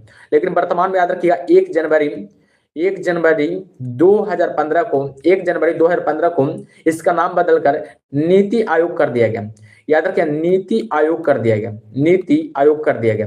1 जनवरी 2015 को इसका नाम बदलकर याद रखिए नीति आयोग कर दिया गया। और किसके द्वारा किया गया ये भी आप लोग को याद रखना है। याद रखिएगा प्रधानमंत्री नरेंद्र मोदी द्वारा किया गया था। प्रधानमंत्री नरेंद्र मोदी के द्वारा किया गया था, नरेंद्र मोदी जी किया था। और आप लोग को पता होना चाहिए, चाहे योजना आयोग के अध्यक्ष हो चाहे नीति आयोग के अध्यक्ष, याद रखिए दोनों का जो अध्यक्ष होता है याद रखिएगा प्रधानमंत्री होता है। नीति आयोग का अध्यक्ष कौन होता है? प्रधानमंत्री ही होता है, ठीक है। प्रधानमंत्री याद रखिए नीति आयोग का अध्यक्ष होता है, ठीक है। और इसलिए यही चेंज किया, ठीक है। चलिए अगले प्रश्न का जवाब देंगे। अगला प्रश्न क्या करें? ऑक्टेरिया क्या है जी? बताइएगा। ऑक्टोरियो क्या है? सब लोग कमेंट बॉक्स बताएंगे। टैक्स होगा कि टैक्स कलेक्शन सेंटर होगा कि टैक्स प्रोसेसिंग सेंटर होगा कि टैक्स इंफॉर्मेशन सेंटर होगा? चलिए जवाब दीजिएगा इस प्रश्न का सही उत्तर क्या होगा। बिल्कुल बिल्कुल सही बता रहे हैं। सब लोग बताएंगे ऑक्टेरियो क्या है। सभी लोग जवाब देंगे। सेशन को भी लाइक करेंगे, ठीक है। आप लोग सेशन को लाइक नहीं करते हैं। बिल्कुल विकास कुमार जी ये बता रहे हैं, बिहारी सनम जी टैक्स बता रहे हैं। चलिए याद रखिए एक प्रकार का टैक्स है जी, टैक्स अगर याद रखिएगा एक प्रकार का क्या है? टैक्स है, ठीक है। ऑक्टेरियो क्या है? तरह का एक प्रकार का टैक्स है। ये आप लोग क्या कीजिएगा बिल्कुल याद रखिएगा, ठीक है। ये आप लोग क्या कीजिएगा बिल्कुल याद रखिएगा, बहुत ही बेहतरीन सवाल है, ठीक है। बिल्कुल बिल्कुल बिल्कुल। बताइए एक तो सवाल आप लोग से पूछते हैं कि जीडीपी पूरे भारत में कब लागू हुआ था? जीडीपी बताइएगा पूरे भारत में कब लागू हुआ था? क्या बता सकते हैं? जीडीपी पूरे भारत में कब लागू हुआ था? क्या बता सकते हैं जी? जीडीपी पूरे भारत में कब लागू हुआ था? 2017 में जी, नहीं पता है जी। चलिए आगे ध्यान देंगे। इनमें से कौन सा एक भारतीय बैंक नहीं है? इनमें से कौन सा एक भारतीय बैंक नहीं है? सब लोग कमेंट बॉक्स में बताएंगे इनमें से कौन है जो एक भारतीय बैंक नहीं है। देखिएगा कौन है जो यहाँ पर भारतीय बैंक नहीं है। चलिए जवाब देंगे सब लोग, ठीक है। यहाँ पर सभी लोग का जवाब आना चाहिए, ठीक है। सभी लोग जवाब देंगे इनमें से कौन है जो एक भारतीय बैंक नहीं है, ठीक है। बिल्कुल याद रखिएगा इसका जो सही उत्तर हो जाएगा क्या हो जाएगा? ऑप्शन नंबर डी हो जाएगा। HSBC बैंक हो जाएगा जो कि भारतीय बैंक नहीं है। जो भी यहाँ पर ऑप्शन नंबर डी बता रहे हैं उनका बिल्कुल सही उत्तर गया। जो भी यहाँ पर ऑप्शन नंबर डी बता रहे हैं उनका बिल्कुल सही उत्तर गया। ये आप लोग क्या कीजिएगा बिल्कुल याद रखिएगा। ये भी आप लोग क्या कीजिएगा बिल्कुल याद रखिए। और एक कहाँ का बैंक है जी? याद रखिए हांगकांगो का, याद रखिए हांगकांगो का बैंक है। इसका स्थापना याद रखिए 3 मार्च 1865 में किया गया था। हांगकांगो का एक बैंक है, ठीक है। चलिए आगे ध्यान दीजिएगा। 43 नंबर क्वेश्चन क्या करा है? कह निम्नलिखित में से कौन सी योजना वर्तमान सरकार की नहीं है? निम्नलिखित में से कौन सी योजना वर्तमान सरकार की नहीं है? 43 नंबर क्वेश्चन का जवाब देंगे सब लोग जवाब देंगे। 43 नंबर क्वेश्चन का सही उत्तर क्या होगा? कौन सा योजना है जो वर्तमान सरकार की नहीं है? अमृत योजना होगा कि स्वच्छ भारत योजना होगा कि आयुष होगा कि जनधन योजना होगा? चलिए जवाब दीजिएगा। सभी लोग कहें पर जवाब होना चाहिए। चलिए जवाब देंगे जी इस प्रश्न का सही उत्तर क्या होगा? जो बहुत ही बेहतरीन सवाल है, ठीक है। चलिए आर्यन जी बिल्कुल सी बता रहे हैं और बताएंगे। रंजीत कुमार जी बिल्कुल आयुष लगा रहे हैं जी। चलिए जवाब दीजिएगा 43 नंबर क्वेश्चन का सही उत्तर क्या होगा? बिल्कुल याद रखिए आयुष हो जाएगा। कौन सा हो जाएगा जी? तरह के आयुष हो जाएगा। जो भी यहाँ पर ऑप्शन नंबर सी बता रहे हैं उनका बिल्कुल सही उत्तर है। चलिए सब लोग अगले प्रश्न का जवाब देंगे। परासेक खालिस्तान के मापने की इकाई क्या है? परासेक खालिस्तान के मापने की इकाई क्या है? परासेक खालिस्तान के मापने की इकाई को क्या कहते हैं? चलिए बताइएगा परासेक को किससे मापते हैं जी? सब लोग कमेंट बॉक्स में बताएंगे। चलिए बताइएगा। बिल्कुल बिल्कुल किससे मापते हैं जी? बिल्कुल याद रखिए लंबाई से हम लोग मापते हैं। याद रखिए हम लंबाई से हम लोग मापते हैं, ठीक है। जो भी यहाँ पर ऑप्शन नंबर डी बता रहे हैं उनका बिल्कुल सही उत्तर गया। जो भी यहाँ पर ऑप्शन नंबर डी बता रहे हैं उनका बिल्कुल सही उत्तर गया, ठीक है। आप लोग बताइएगा एक प्रकाश वर्ष बराबर कितना होता है? एक प्रकाश वर्ष बराबर कितना होता है? एक प्रकाश वर्ष बराबर कितना मीटर होता है जी? याद रखिए 9.46 गुने 10 पर पावर 15 मीटर होता है। 9.46 गुने 10 पर पावर क्या था? 15 मीटर होता है। ये भी आप लोग याद रखिए। एक बताइएगा एक प्रकाश एक प्रासेक बराबर क्या होता है? एक पारसेक बराबर कितना होता है? एक पारसेक बराबर कितना होता है? सब लोग कमेंट बॉक्स में बताएंगे एक पारसेक बराबर कितना होता है। बिल्कुल याद रखिए 3.08 गुने 10 पर पावर 16 मीटर हो जाएगा। मीटर हो जाएगा, ठीक है। 3 पर पावर 10 पर पावर 16 मीटर हो जाएगा। या इसको हम लोग ऐसे लिख सकते हैं 3.262 प्रकाश वर्ष। प्रकाश वर्ष लिख सकते हैं, ठीक है। ये भी आप लोग याद रखिएगा, ठीक है। इतना आप लोग को क्या करना है? याद रखना। चलिए अगले प्रश्न का जवाब देंगे। अगला प्रश्न क्या करा? देखिए अगला प्रश्न करा कि निम्नलिखित में से किस उपकरण का उपयोग पनडुब्बियों में आर्द्र स्तर के ऊपर की वस्तुओं को देखने के लिए किया जाता है। यानी कि निम्नलिखित में से किस उपकरण का उपयोग पनडुब्बियों में समुद्र स्तर के ऊपर की वस्तुओं को देखने के लिए किया जाता है? तो जवाब देंगे इस प्रश्न का सही उत्तर क्या होगा जो। चलिए बताइएगा 45 नंबर क्वेश्चन का सही उत्तर क्या होगा जो। ठीक है, सभी लोग यहाँ पर जवाब आना चाहिए। बिल्कुल, शांति कुमार जी बता रहे हैं, बहुत लेट जुड़े क्लास में जी। याद रखिए इसका जो सही उत्तर हो जाएगा पेरिस्कोप हो जाएगा। क्या हो जाएगा? पेरिस्कोप हो जाएगा।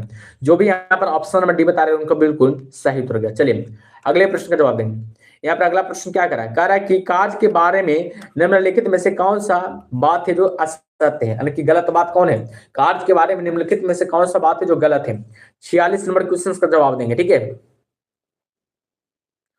देखिएगा क्या कह रहा है, यदि विस्थापन शून्य हो तो कार्य भी शून्य होगा। क्या यदि विस्थापन शून्य होगा तो कार्य भी शून्य होगा? बिल्कुल सही बात है। ठीक है, क्या कह रहा है, किया गया कार्य ऋणात्मक हो सकता है। बिल्कुल, किया गया कार्य ऋणात्मक हो सकता है, ये भी सही बात है। इसकी इकाई क्या? जूल है। बिल्कुल, कार्य की इकाई और ऊर्जा की इकाई जूल ही होता है। ठीक है, और देखिए डी क्या कह रहा है, यह एक अदिश राशि है जी। बिल्कुल याद रखिए, यहाँ पर गलत हो गया, यह एक अदिश राशि नहीं है। कार्य है, याद रखिए अदिश राशि नहीं होगा। ठीक है, ये एक प्रकार का क्या हो जाएगा?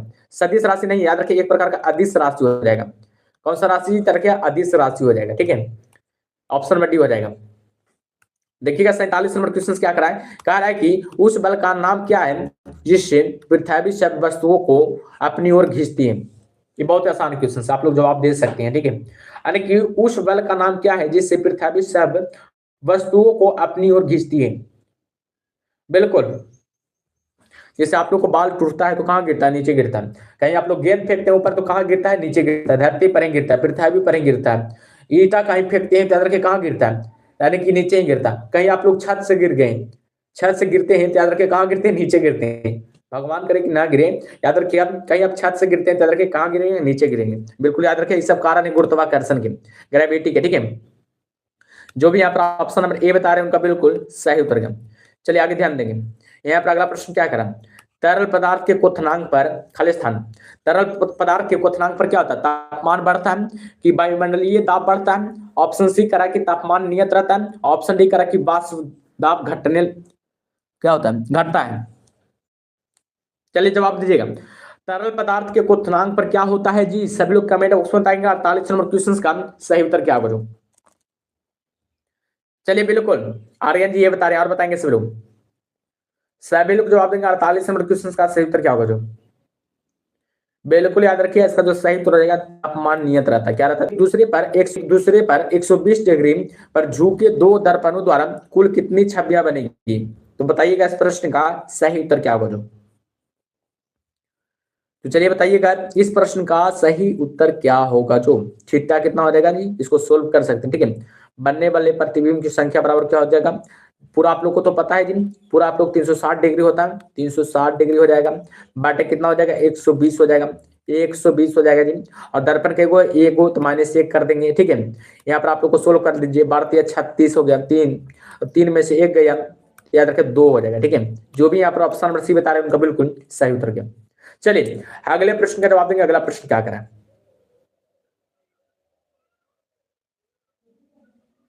चलिए आगे ध्यान देंगे। यहाँ पर क्या करा, 50 नंबर क्वेश्चन क्या करा, यहाँ पर करा एक कप पानी में फैलने वाले खाद रंग की एक बूंद इसका उदाहरण है। यानी कि एक कप पानी में फैलने वाले खाद रंग की एक बूंद इसका उदाहरण है। प्रासरण का, कि वाष्पीय दाब का, कि रिसाव का, कि विसरण का?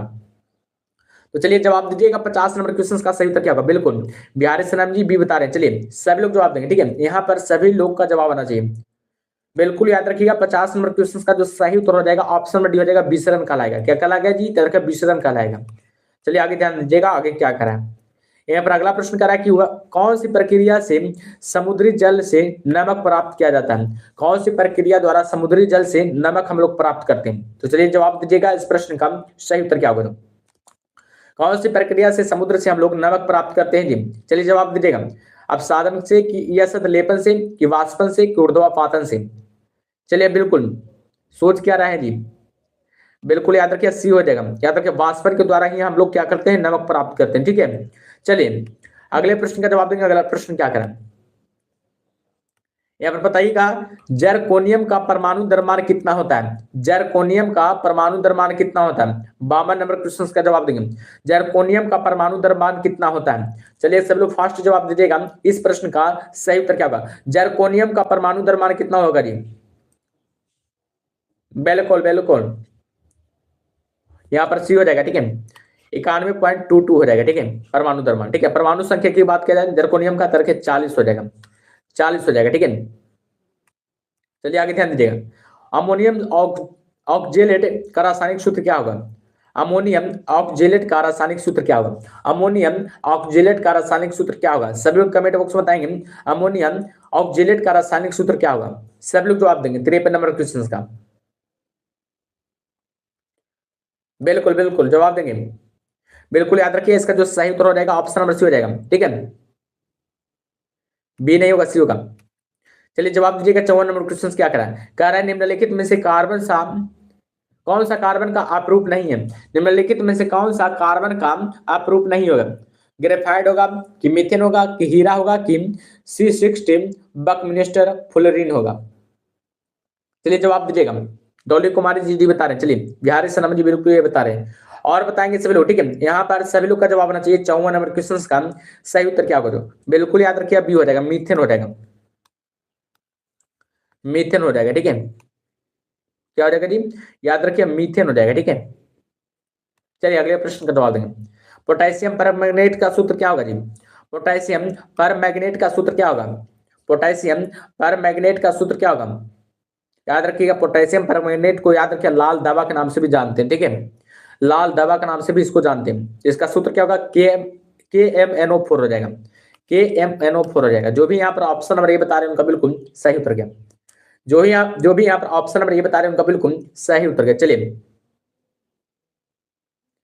चलिए कोई दिक्कत नहीं, जिनको जाना है जाने दीजिए, ठीक है आप क्लास कीजिए, ठीक है। यहाँ पर क्या करा 56 नंबर क्वेश्चन कि निम्नलिखित में से कौन सा एक मीठी महक वाला पदार्थ है, निम्नलिखित में से कौन है जो एक मीठी महक वाला पदार्थ है, जवाब देंगे मीठी महक वाला पदार्थ कौन होगा, अमोनियम होगा कि मेथनॉल होगा कि एस्टर होगा कि एथेनॉल होगा। चलिए जवाब दीजिएगा इस प्रश्न का सही उत्तर क्या होगा, जो यहाँ पर सभी लोग का जवाब आना चाहिए, निम्नलिखित में से कौन सा एक मीठी महक वाला पदार्थ है, पांच भी लोग रहेंगे ना तो उसको भी पढ़ाएंगे हम, ठीक है हमको पढ़ाने की आदत है, हमको अच्छा लगता है, ठीक है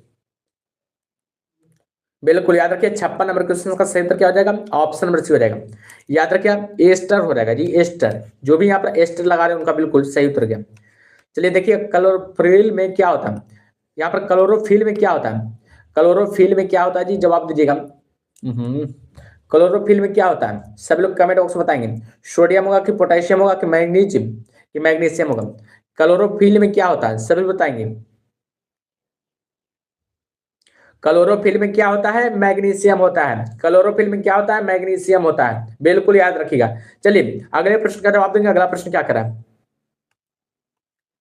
आगे ध्यान देंगे, यहाँ पर क्या करा 58 नंबर क्वेश्चन कह रहा है कि किस संघ में जीवों के संयुक्त पैर होते हैं, यानी कि खंडों में जुड़े होते हैं, बताइएगा किस संघ में जीवों के संयुक्त पैर होते हैं, मोलस्का होगा कि निमेटोडा होगा कि इकाइनो डरमेटा होगा कि आर्थ्रोपोडा होगा। तो चलिए जवाब दीजिएगा, सब लोग जवाब देंगे इस प्रश्न का सही उत्तर क्या करो, हल्का हल्का सवाल खोजते हैं सब, ठीक है हल्का हल्का सवाल खोजते हैं सभी लोग, ठीक है आर्थ्रोपोडा हो जाएगा, तो हल्का हल्का हम पढ़ाई भी नहीं करेंगे कभी नहीं। 59 नंबर क्वेश्चन क्या करा है, यहाँ पर 59 नंबर क्वेश्चन कह रहा है कि मानव शरीर का निम्नलिखित में से कौन सा भाग रक्त द्वारा शरीर के शेष भागों से लाई गई कार्बन डाइऑक्साइड का निष्कर्ष करता है, तो जब निष्कर्षण करता है, देखते होंगे 105:45 में चालू करते हैं, सर बड़ा टीचर है, लूसेंट पढ़ाते हैं, लूसेंट वाला बुक से पता नहीं किस बुक से पढ़ाते हैं, इतना हल्का हल्का रहते हैं ना कि सब उसमें जुड़े रहते हैं, 700-800 जुड़े रहते हैं। चलिए जवाब दीजिएगा, ठीक है बिल्कुल याद रखिए इसका जो सही उत्तर हो जाएगा ऑप्शन नंबर डी हो जाएगा, वायु कोष्ठिका हो जाएगा, क्या हो जाएगा,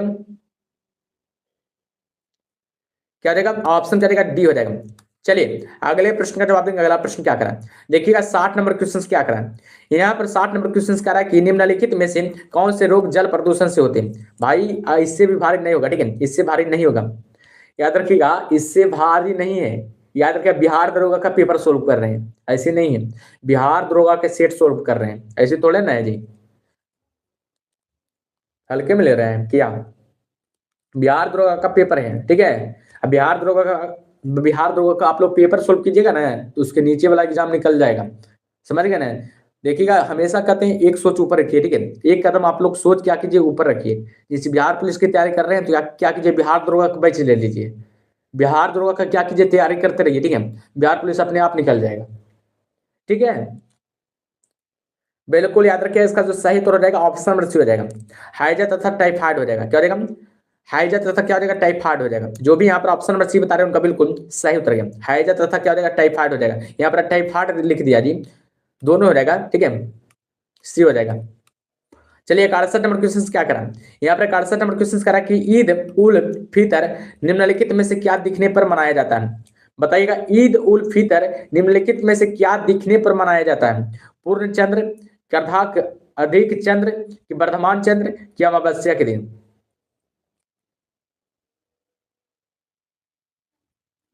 चलिए जवाब दीजिएगा इस प्रश्न का सही उत्तर क्या? ऐसा ही निकालना तो बीपीएससी के कर लीजिए। हाँ, इतना काल सोच रहे हैं, नहीं तो बीपीएससी कर लीजिए, बिहार दरोगा भी निकल जाएगा, बिहार पुलिस भी निकल जाएगा, सब निकल जाएगा। याद रखिए, इसका जो सही उत्तर हो जाएगा ऑप्शन नंबर सी हो जाएगा, वर्धमान चंद्र हो जाएगा। क्या हो जाएगा, वर्धमान चंद्र हो जाएगा। चलिए अगले प्रश्न का जवाब देंगे। अगला प्रश्न क्या कर रहे हैं, यहाँ पर अगला प्रश्न कर रहा है कि निम्नलिखित में से किस नृत्य शैली को लद्दाख के शाही नृत्य के रूप में भी जाना जाता है? यानी कि निम्नलिखित में से किस नृत्य शैली को लद्दाख के शाही नृत्य के रूप में भी जाना जाता है? तो बताइएगा 62 नंबर क्वेश्चन का सही उत्तर क्या होगा? जो बिल्कुल बिल्कुल सभी बताएंगे, ठीक है। यहाँ पर क्या हो जाएगा, याक डांस नहीं होगा जी, याक डांस लगा रहे हैं आप जी। याद रखिए सुंडोला नृत्य हो जाएगा, याद रखिए सुंडोला नृत्य हो जाएगा। जो भी यहाँ पर ऑप्शन नंबर सी बता रहे हैं उनका बिल्कुल सही उत्तर है, सुंडोला नृत्य हो जाएगा, ठीक है। चलिए आगे ध्यान दीजिएगा, आगे क्या करा है यहाँ पर करा है आगे कि भारतीय शास्त्रीय वायलिन वादक थे। भारतीय शास्त्रीय वायलिन वादक कौन थे? सभी लोग बताएंगे भारतीय शास्त्रीय वायलिन वादक कौन थे, सभी लोग कमेंट बॉक्स में बताएंगे। चलिए यहाँ पर आप लोग को बताना है कि भारतीय शास्त्रीय वायलिन वादक कौन थे। पिंकू यदुवंशी जी बता रहे हैं डी। चलिए रंजीत कुमार जी बिल्कुल यानी कि बी बता रहे हैं, और बताएंगे सभी लोग जवाब देंगे। 63 नंबर क्वेश्चन का सही उत्तर क्या होगा? बिल्कुल याद रखें, बीजी जोग हो जाएंगे। याद रखें, बीजी जोग हो जाएंगे। ये आप लोग क्या कीजिएगा, बिल्कुल याद रखें। बिस्मिल्लाह खान क्या थे जी? याद रखें सहनाई वादक थे, बहुत बार एग्जाम में आ चुका है। सहनाई वादक थे बिस्मिल्लाह खान, याद रखें सहनाई वादक थे, ठीक है। ये आप लोग क्या कीजिएगा, याद रखें। याद रखें ये दोनों जो थे पता है, रुद्र बीना यानी कि बीना वादक थे, ये दोनों बीना वादक थे, बीना वादक थे, ठीक है। चलिए आगे ध्यान दीजिएगा, देवदास उपन्यास किसने लिखा था? देवदास उपन्यास किसने लिखा था? चलिए जवाब दीजिएगा, देवदास उपन्यास किसने लिखा था? बहुत ही बेहतरीन सवाल है, और इस पर फिल्म भी बना है, ठीक है। देवदास उपन्यास किसने लिखा है? सब लोग कमेंट बॉक्स में बताएंगे, देवदास उपन्यास किसने लिखा जी? बिल्कुल याद रखिए, डी हो जाएगा, शतरंज चट्टोपाध्याय हो जाएगा, शतरंज चट्टोपाध्याय हो जाएगा। जो भी यहाँ पर ऑप्शन नंबर डी बता रहे हैं उनका बिल्कुल सही उत्तर गया। और याद रखिए इनको द्वारा एक और लिखा गया, चरित्रहीन। चरित्रहीन में याद रखिए इन्हीं के द्वारा लिखा गया। आप लोग बताइए रविंद्रनाथ टैगोर द्वारा कौन सी व्यक्ति लिखा गया? याद रखिए गोरा, गोरा गोरा गोरा गोरा लिखा गया था। आप लोग बताइए प्रेमचंद्र द्वारा, जो कि बार बार एग्जाम में आता है, प्रेमचंद्र का अधिक क्या है, पुस्तक का नाम क्या है? गोदान हो जाएगा, गोदान हो जाएगा। और याद रखिए गबन हो जाएगा, ये सब पुस्तक इनका नाम है, ठीक है। गबन हो गया, निर्मला हो गया, निर्मला हो गया, सेवा सदन हो जाएगा, सेवा सदन हो जाएगा, कर्म भूमि हो जाएगा, कर्म भूमि हो जाएगा। इसको याद रखिएगा, प्रेमचंद्र की क्या है, पुस्तक का नाम है, ठीक है। ये सब याद रखिएगा, प्रेमचंद्र का पुस्तक का नाम है। यहाँ पर देखिए मुलक राज आनंद, मुलक राज आनंद की पुस्तक का नाम क्या है? कूली, कूली, एक तो कूली फिल्म भी है, कूली। अंटल चेवल, याद रखिए अंटल, अंटल चेवल, अंटल चेवल, ये सब याद रखिएगा। मुलक राज आनंद के पुस्तक का नाम है, ठीक है। चलिए आगे ध्यान दीजिएगा, आगे क्या करा, देखिए क्या करा। यहाँ पर देखिए करेंट अफेयर्स का क्वेश्चन लीजिए। याद रखिए करेंट अफेयर्स का क्वेश्चन 15 ठो है। वर्ष 2025 में अंतर्राष्ट्रीय विश्व आदिवासी दिवस का विषय है, यानी कि वर्ष 2025 में अंतर्राष्ट्रीय विश्व आदिवासी दिवस का विषय क्या है जी? चलिए जवाब दीजिएगा इस प्रश्न का सही उत्तर क्या होगा जो यहाँ पर सभी लोग का जवाब आना चाहिए। बिहारी सनम जी बिल्कुल डी बता रहे हैं, छोटू राणा जी बता रहे हैं, चलिए पिंकू यदुवंशी जी बता रहे हैं। चलिए सभी लोग जवाब देंगे, ठीक है। 65 नंबर क्वेश्चन का आप लोग जवाब देंगे। यहाँ पर आप लोग को करेंट अफेयर्स भी मिलेगा, ठीक है। 15-20 याद रखिए, करेंट अफेयर्स का भी क्वेश्चन मिलेगा, ठीक है। तो आप लोग को चिंता नहीं करना है। इसका जो सही उत्तर हो जाएगा ऑप्शन नंबर डी हो जाएगा, स्वदेशी लोग और कृत्रिम बुद्धिमत्ता। जो भी यहाँ पर ऑप्शन नंबर डी बता रहे हैं उनका बिल्कुल सही है। चलिए अगले प्रश्न का जवाब देंगे। अगला प्रश्न क्या करा, कह रहा अगला प्रश्न की निम्न में से कौन सा एक नोबेल पुरस्कार विजेता भारतीय का नाम है। निम्न में से कौन है जो एक नोबेल पुरस्कार विजेता भारतीय का नाम है। 66 नंबर क्वेश्चन का जवाब देंगे। चलिए जवाब देंगे इस प्रश्न का सही उत्तर क्या होगा जो सभी लोग जवाब देंगे, ठीक है।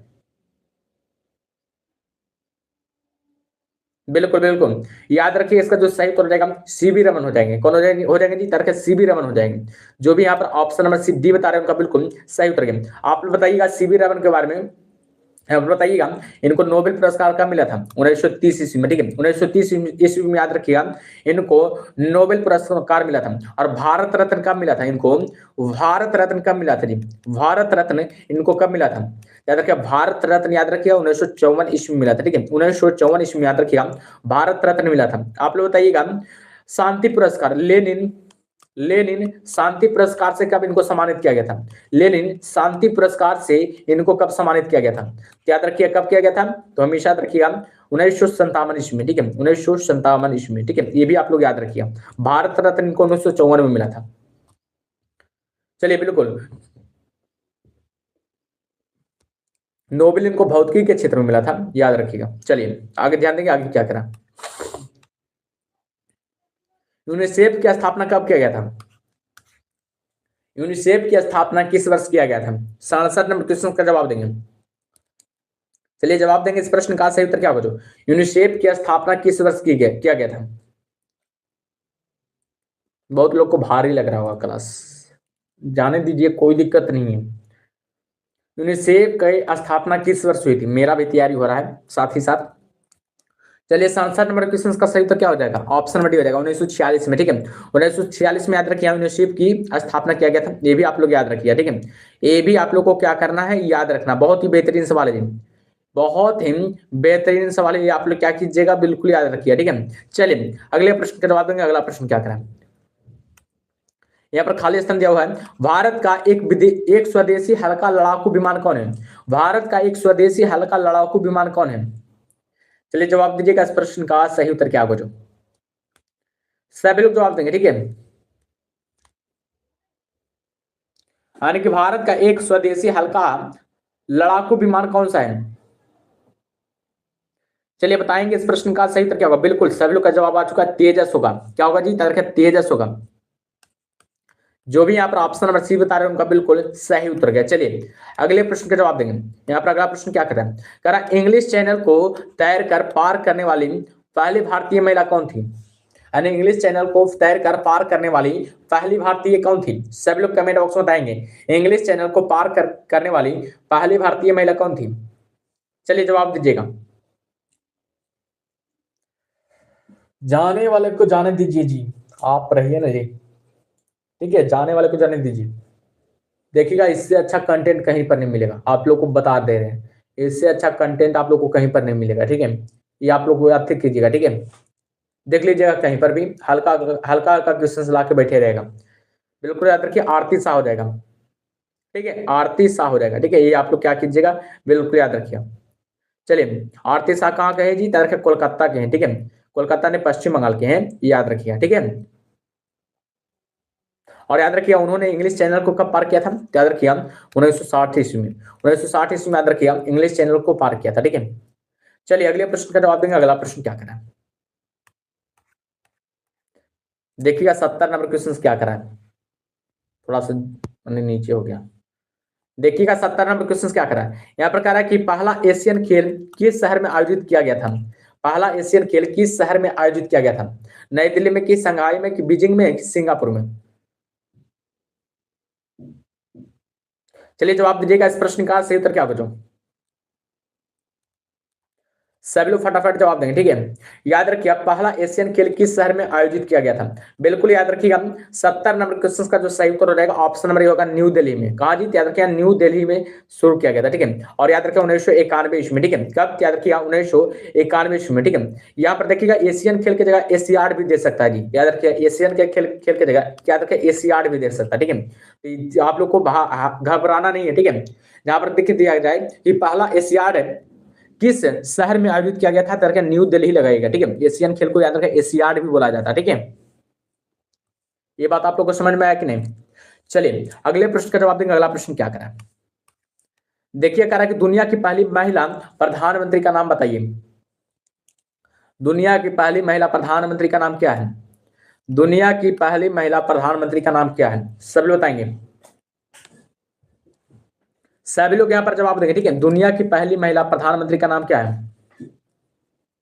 याद रखिए इसका जो सही उत्तर रहेगा ऑप्शन नंबर बी होगा जी, श्री माबो भंडार नायके हो जाएंगे। श्री माबो भंडार नायके हो जाएंगे। जो भी यहाँ पर ऑप्शन नंबर बी बता रहे हैं उनको बिल्कुल सही उत्तर गए। जो भी यहाँ पर ऑप्शन नंबर बी बता रहे हैं उनका बिल्कुल सही उत्तर गया। पता है ये श्रीलंका के प्रधानमंत्री थे, श्रीलंका के थे, ठीक है। विश्व भर में याद रखिएगा विश्व भर में पहली महिला यानी कि क्या बनी थी? याद रखिएगा प्रधानमंत्री बनी थी। और देखिएगा भारत की जैसी पूछ दिया जाए तो भारत की याद रखिए इंदिरा गांधी हो जाएंगे। भारत की जैसी बात किया जाए तो देखिए भारत की पहली महिला अधिक प्रधानमंत्री कौन थी? याद रखिए इंदिरा गांधी हो जाएगी, ठीक है। भारत की पहली महिला प्रधानमंत्री कौन थी जी? याद रखिए इंदिरा गांधी हो जाएगा, ठीक है। और इंदिरा गांधी के समय याद रखिएगा 1971 में याद रखिएगा गरीबी हटाओ का नारा दिया गया था। गरीबी हटाओ का नारा दिया गया था। और गरीबी हटाओ का नारा याद रखिए 1971 में तो दिव्य किया पांचवी पंचवर्षीय योजना में, पांचवी पंचवर्षीय योजना में। और याद रखिए 1975 में आपातकाल भी लग गया था। 1975 में याद रखिए आपातकाल भी लग गया था इन्हीं के समय। और इन्हीं के समय याद रखिए 2 बरस तक का आपातकाल लगा था। 1977 में आपातकाल टूटा था, ठीक है। इतना बात आप लोग को समझ में याद रखना चाहिए, ठीक है। चलिए अगले प्रश्न चलते हैं। अगला प्रश्न क्या करें? बार बार ऐसे किसे हो रहा है जी? कोई नजर की लगा रहे हैं जी? बार बार नीचे क्यों हो रहा है बार बार? देखिए अगला प्रश्न कह रहा है कि डाक टिकट का आविष्कार किसने किया था? डाक टिकट का आविष्कार किसने किया था? सब लोग बताएंगे, ठीक है। डाक टिकट का आविष्कार किसने किया था? सब लोग जवाब देंगे, ठीक है। इसका जो सही उत्तर हो जाएगा रोलैंड हिल हो जाएगा। चलिए अगले प्रश्न पर ध्यान देंगे।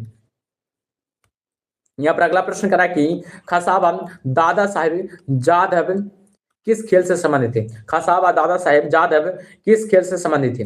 सब लोग कमेंट बॉक्स में बताएंगे, ठीक है। यहाँ पर सभी लोग कमेंट बॉक्स में बताएंगे, ठीक है।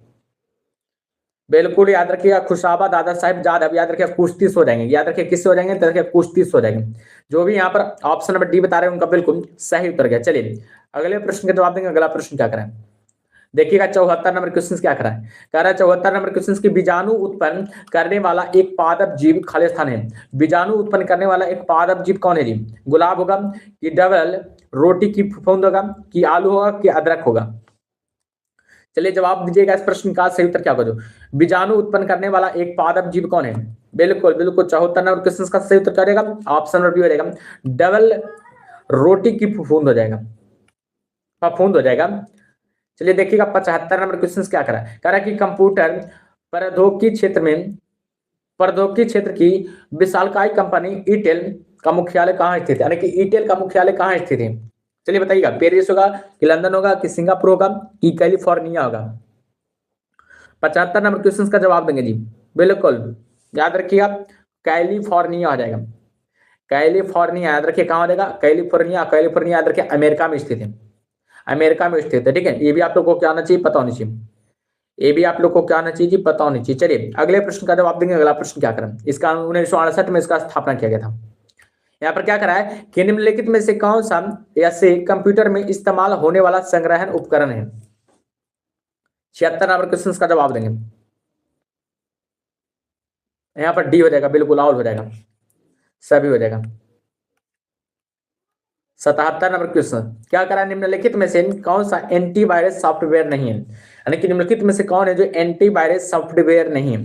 सेशन को लाइक कर देंगे, ठीक है। सेशन को लाइक कीजिए, सेशन को लाइक करके 20 पूरा दीजिए, ठीक है। निम्नलिखित में से कौन सा एंटीवायरस सॉफ्टवेयर नहीं है? चलिए जवाब दीजिएगा इस प्रश्न का सही उत्तर क्या होगा। बिल्कुल लिनक्स हो जाएगा। क्या हो जाएगा? लिनक्स हो जाएगा। ठीक है, जो भी यहाँ पर ऑप्शन नंबर बी बता रहे हैं उनका बिल्कुल सही उत्तर दिया। चलिए अगले प्रश्न का जवाब देंगे। अगला प्रश्न क्या करा है यहाँ पर? अगला प्रश्न करा है कि निम्नलिखित में से कौन सा एक वेब ब्राउज नहीं है? निम्नलिखित में से कौन सा एक वेब ब्राउज नहीं है? जवाब दीजिएगा। देखिए एज तो है ही है जी, उबंटू नहीं होगा। ठीक है, यहाँ पर उबंटू नहीं होगा। क्रोम भी हो जाएगा। क्रोम क्या नहीं है? वेब ब्राउज बिल्कुल है।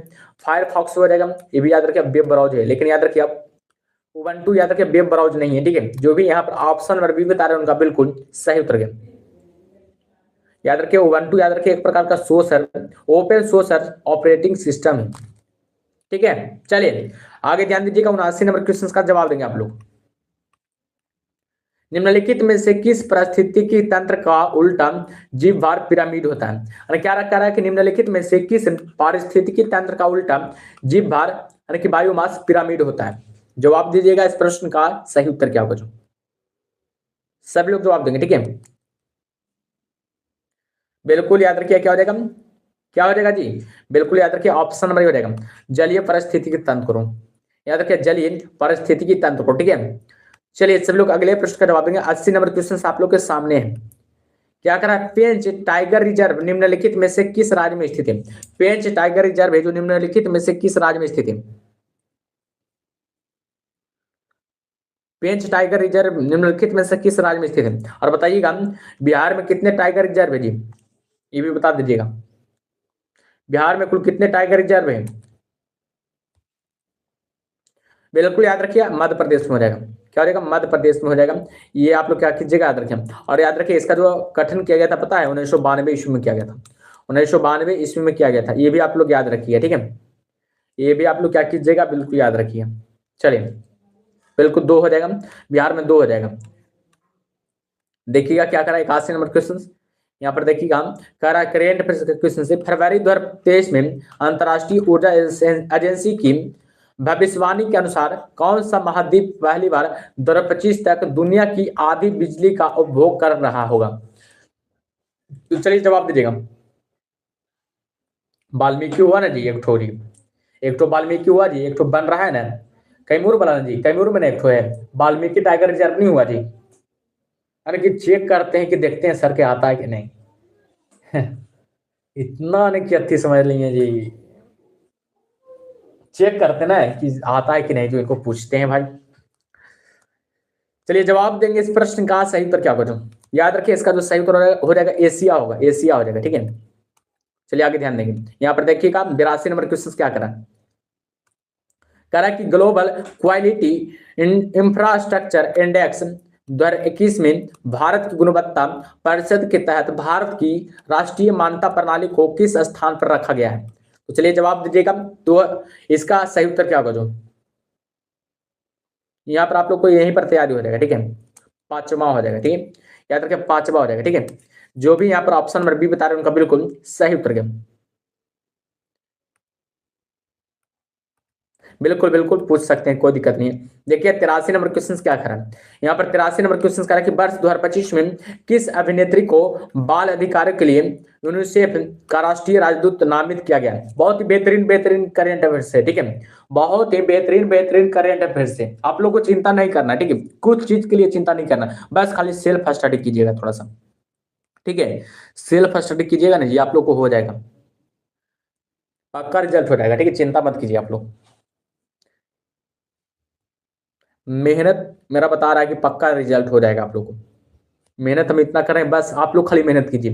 जितना हम मेहनत करते हैं जितना आप लोग भी मेहनत कीजिए तब होगा। ठीक है, चलिए बिल्कुल इसका सही उत्तर क्या हो जाएगा?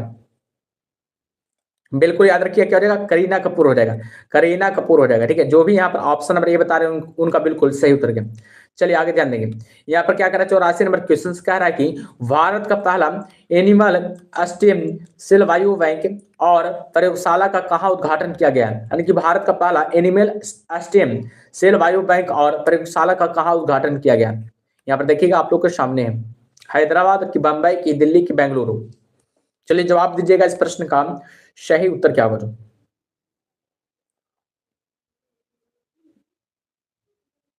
कहाँ जी? हैदराबाद में जी। याद रखिए नियाब यानी कि हैदराबाद में, ठीक है। जो भी यहाँ पर ऑप्शन नंबर ए बता रहे हैं उनका बिल्कुल सही उत्तर है। याद रखिए नियाब हो जाएगा, ठीक है, नियाब हो जाएगा। चलिए आगे ध्यान देंगे, आगे क्या करा है। 85 नंबर क्वेश्चन आप लोग के सामने है। कह रहा है कि किस राज्य में पूर्वोत्तर का पहला यूरोपीय प्लांट स्थापित किया जा रहा है, यानी कि किस राज्य में पूर्वोत्तर का पहला यूरोपीय प्लांट स्थापित किया जा रहा है। सब लोग कमेंट बॉक्स में बताएंगे, ठीक है। यहाँ पर सब लोग क्या करेंगे, कमेंट बॉक्स में बताएंगे, ठीक है।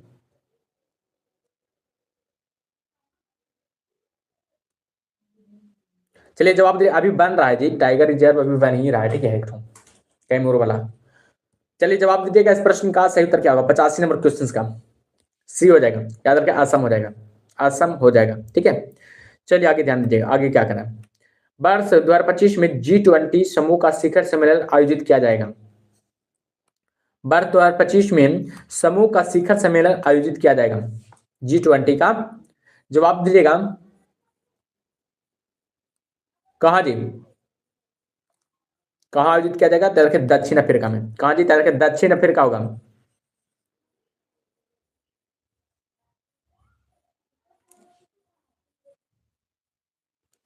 चलिए आगे ध्यान देंगे, आगे क्या कर रहा है। 87 नंबर क्वेश्चन क्या कर रहा है। कह रहा है कि हाल ही में किस राज्य में नारी अदालत की स्थापना की जा रही है। हाल ही में किस राज्य में नारी अदालत की स्थापना की जा रही है। चलिए जवाब दीजिएगा। बहुत ही बेहतरीन बेहतरीन क्वेश्चन है जी, आप लोग को चिंता बस नहीं करना, ठीक है। बस पढ़िए ना मन से, फिर है ना हम भाई साथ है ना जी, तो आप लोग को चिंता नहीं करना, ठीक है। बहुत मेहनत करते हैं। चलिए बिल्कुल, हाल ही में किस राज्य में नारी अदालत की स्थापना की जा रही है, तो बिल्कुल याद रखिएगा इस प्रश्न का जो सही उत्तर हो जाएगा क्या हो जाएगा 87 नंबर क्वेश्चन का ऑप्शन क्या जाएगा, बी हो जाएगा, सिक्किम में जी, सिक्किम में, ठीक है, सिक्किम में किया जा रहा है। चलिए आगे ध्यान दीजिएगा, यहाँ पर क्या करा 88 नंबर क्वेश्चन कह रहा है कि फरवरी 2023 में किस देश की महिला क्रिकेट टीम ने छठी बार आईसीसी T20 विश्व कप ट्रॉफी जीती है। चलिए जवाब दीजिए।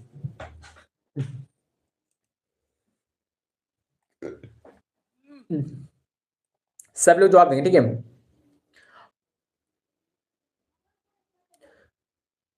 चलिए बिल्कुल बिल्कुल 88 नंबर क्वेश्चन का सही उत्तर क्या हो जाएगा, ऑप्शन नंबर सी हो जाएगा, ऑस्ट्रेलिया जी, ऑस्ट्रेलिया हो जाएगा, ठीक है। जो भी यहाँ पर ऑप्शन नंबर सी बता रहे हैं उनका बिल्कुल सही उत्तर गया, जो भी यहाँ पर ऑप्शन नंबर सी बता रहे हैं उनका बिल्कुल सही उत्तर गया। और अभी वर्ल्ड कप भी जीता, ठीक है। याद रखिए वर्ल्ड कप कौन जीता जी, याद रखिए भारत जीता है। साउथ अफ्रीका को हराकर, याद रखिएगा इंडियन वोमेन्स टीम में याद रखिए कौन जीता है, तो भारत जीता है साउथ अफ्रीका को हराकर, ठीक है। ये भी आप लोग याद रखिएगा 2025 में। भारत की पहली हाइड्रोजन संचालित ट्रेन किस रूट पर चलाई जाएगी। बताइएगा भारत की पहली हाइड्रोजन संचालित ट्रेन किस रूट पर चलाई जाएगी। जवाब दीजिएगा 89 नंबर क्वेश्चन का सही उत्तर क्या होगा जो।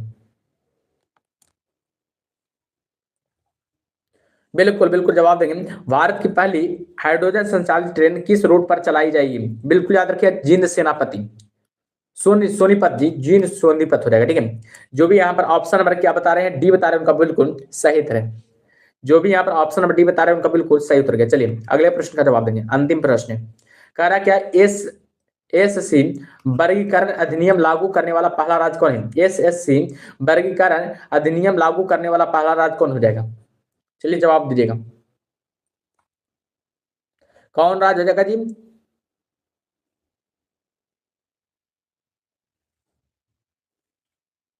बिल्कुल बिल्कुल सिमरन जी बिल्कुल है, ठीक है। बस खाली पढ़िए, ठीक है, सेल्फ स्टडी जरूर कीजिए, बस यही बोलते हैं सेल्फ स्टडी जरूर कीजिए। और लूसेंट बुक्स फॉलो करते हैं ना, देखिएगा तो आप लोग को बता देते हैं स्टैटिक में क्या कीजिए ना, बता रहे हैं सुनिएगा मेरे बात। स्टैटिक में क्या कीजिए, लूसेंट वाला पिछला पढ़ लीजिएगा आप लोग, ठीक है।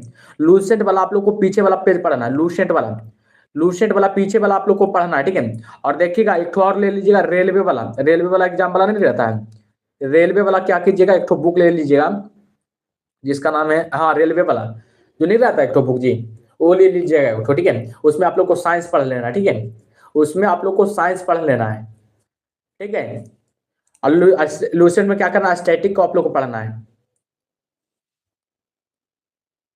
एसएससी सीजीएल का एग्जाम है जी डी हो जाएगा, ठीक है, तेलंगाना हो जाएगा। चलिए देखिएगा क्लास कैसा लगा, थैंक्स फॉर वाचिंग जी, देखने के लिए। जो भी जुड़ रहे हैं उनके लिए फायदेमंद ही क्लास होगा। और बताइएगा कैसा लगा क्लास, आप लोग जरूर बताएंगे, ठीक है। कैसा लगा क्लास आप लोग जरूर बताएंगे, ठीक है। स्टैटिक तैयार करना है तो याद रखिए लूसेंट वाला पिछला पेज पढ़ लीजिए, ठीक है, पीछे वाला, ठीक है। आप लोग को पीछे वाला थी करना, ठीक है।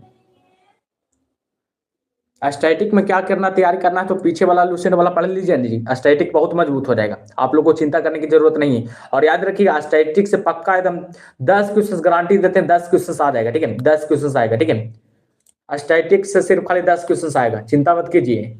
ऐसे ही थोड़े ले रहे हैं स्टैटिक को, स्टैटिक से खाली आएगा 10 क्वेश्चन। आपको लग रहा है क्या बिहार जी के 10 क्वेश्चन? तो आप लोग को किसी में चिंता नहीं करना है, हम पढ़ाएंगे, ठीक है, सब चीज पढ़ाएंगे। बस आज क्या है जी, बस थोड़ा सा थी मतलब, और थोड़ा मैच है लगता है ने, आज मैच है ना जी।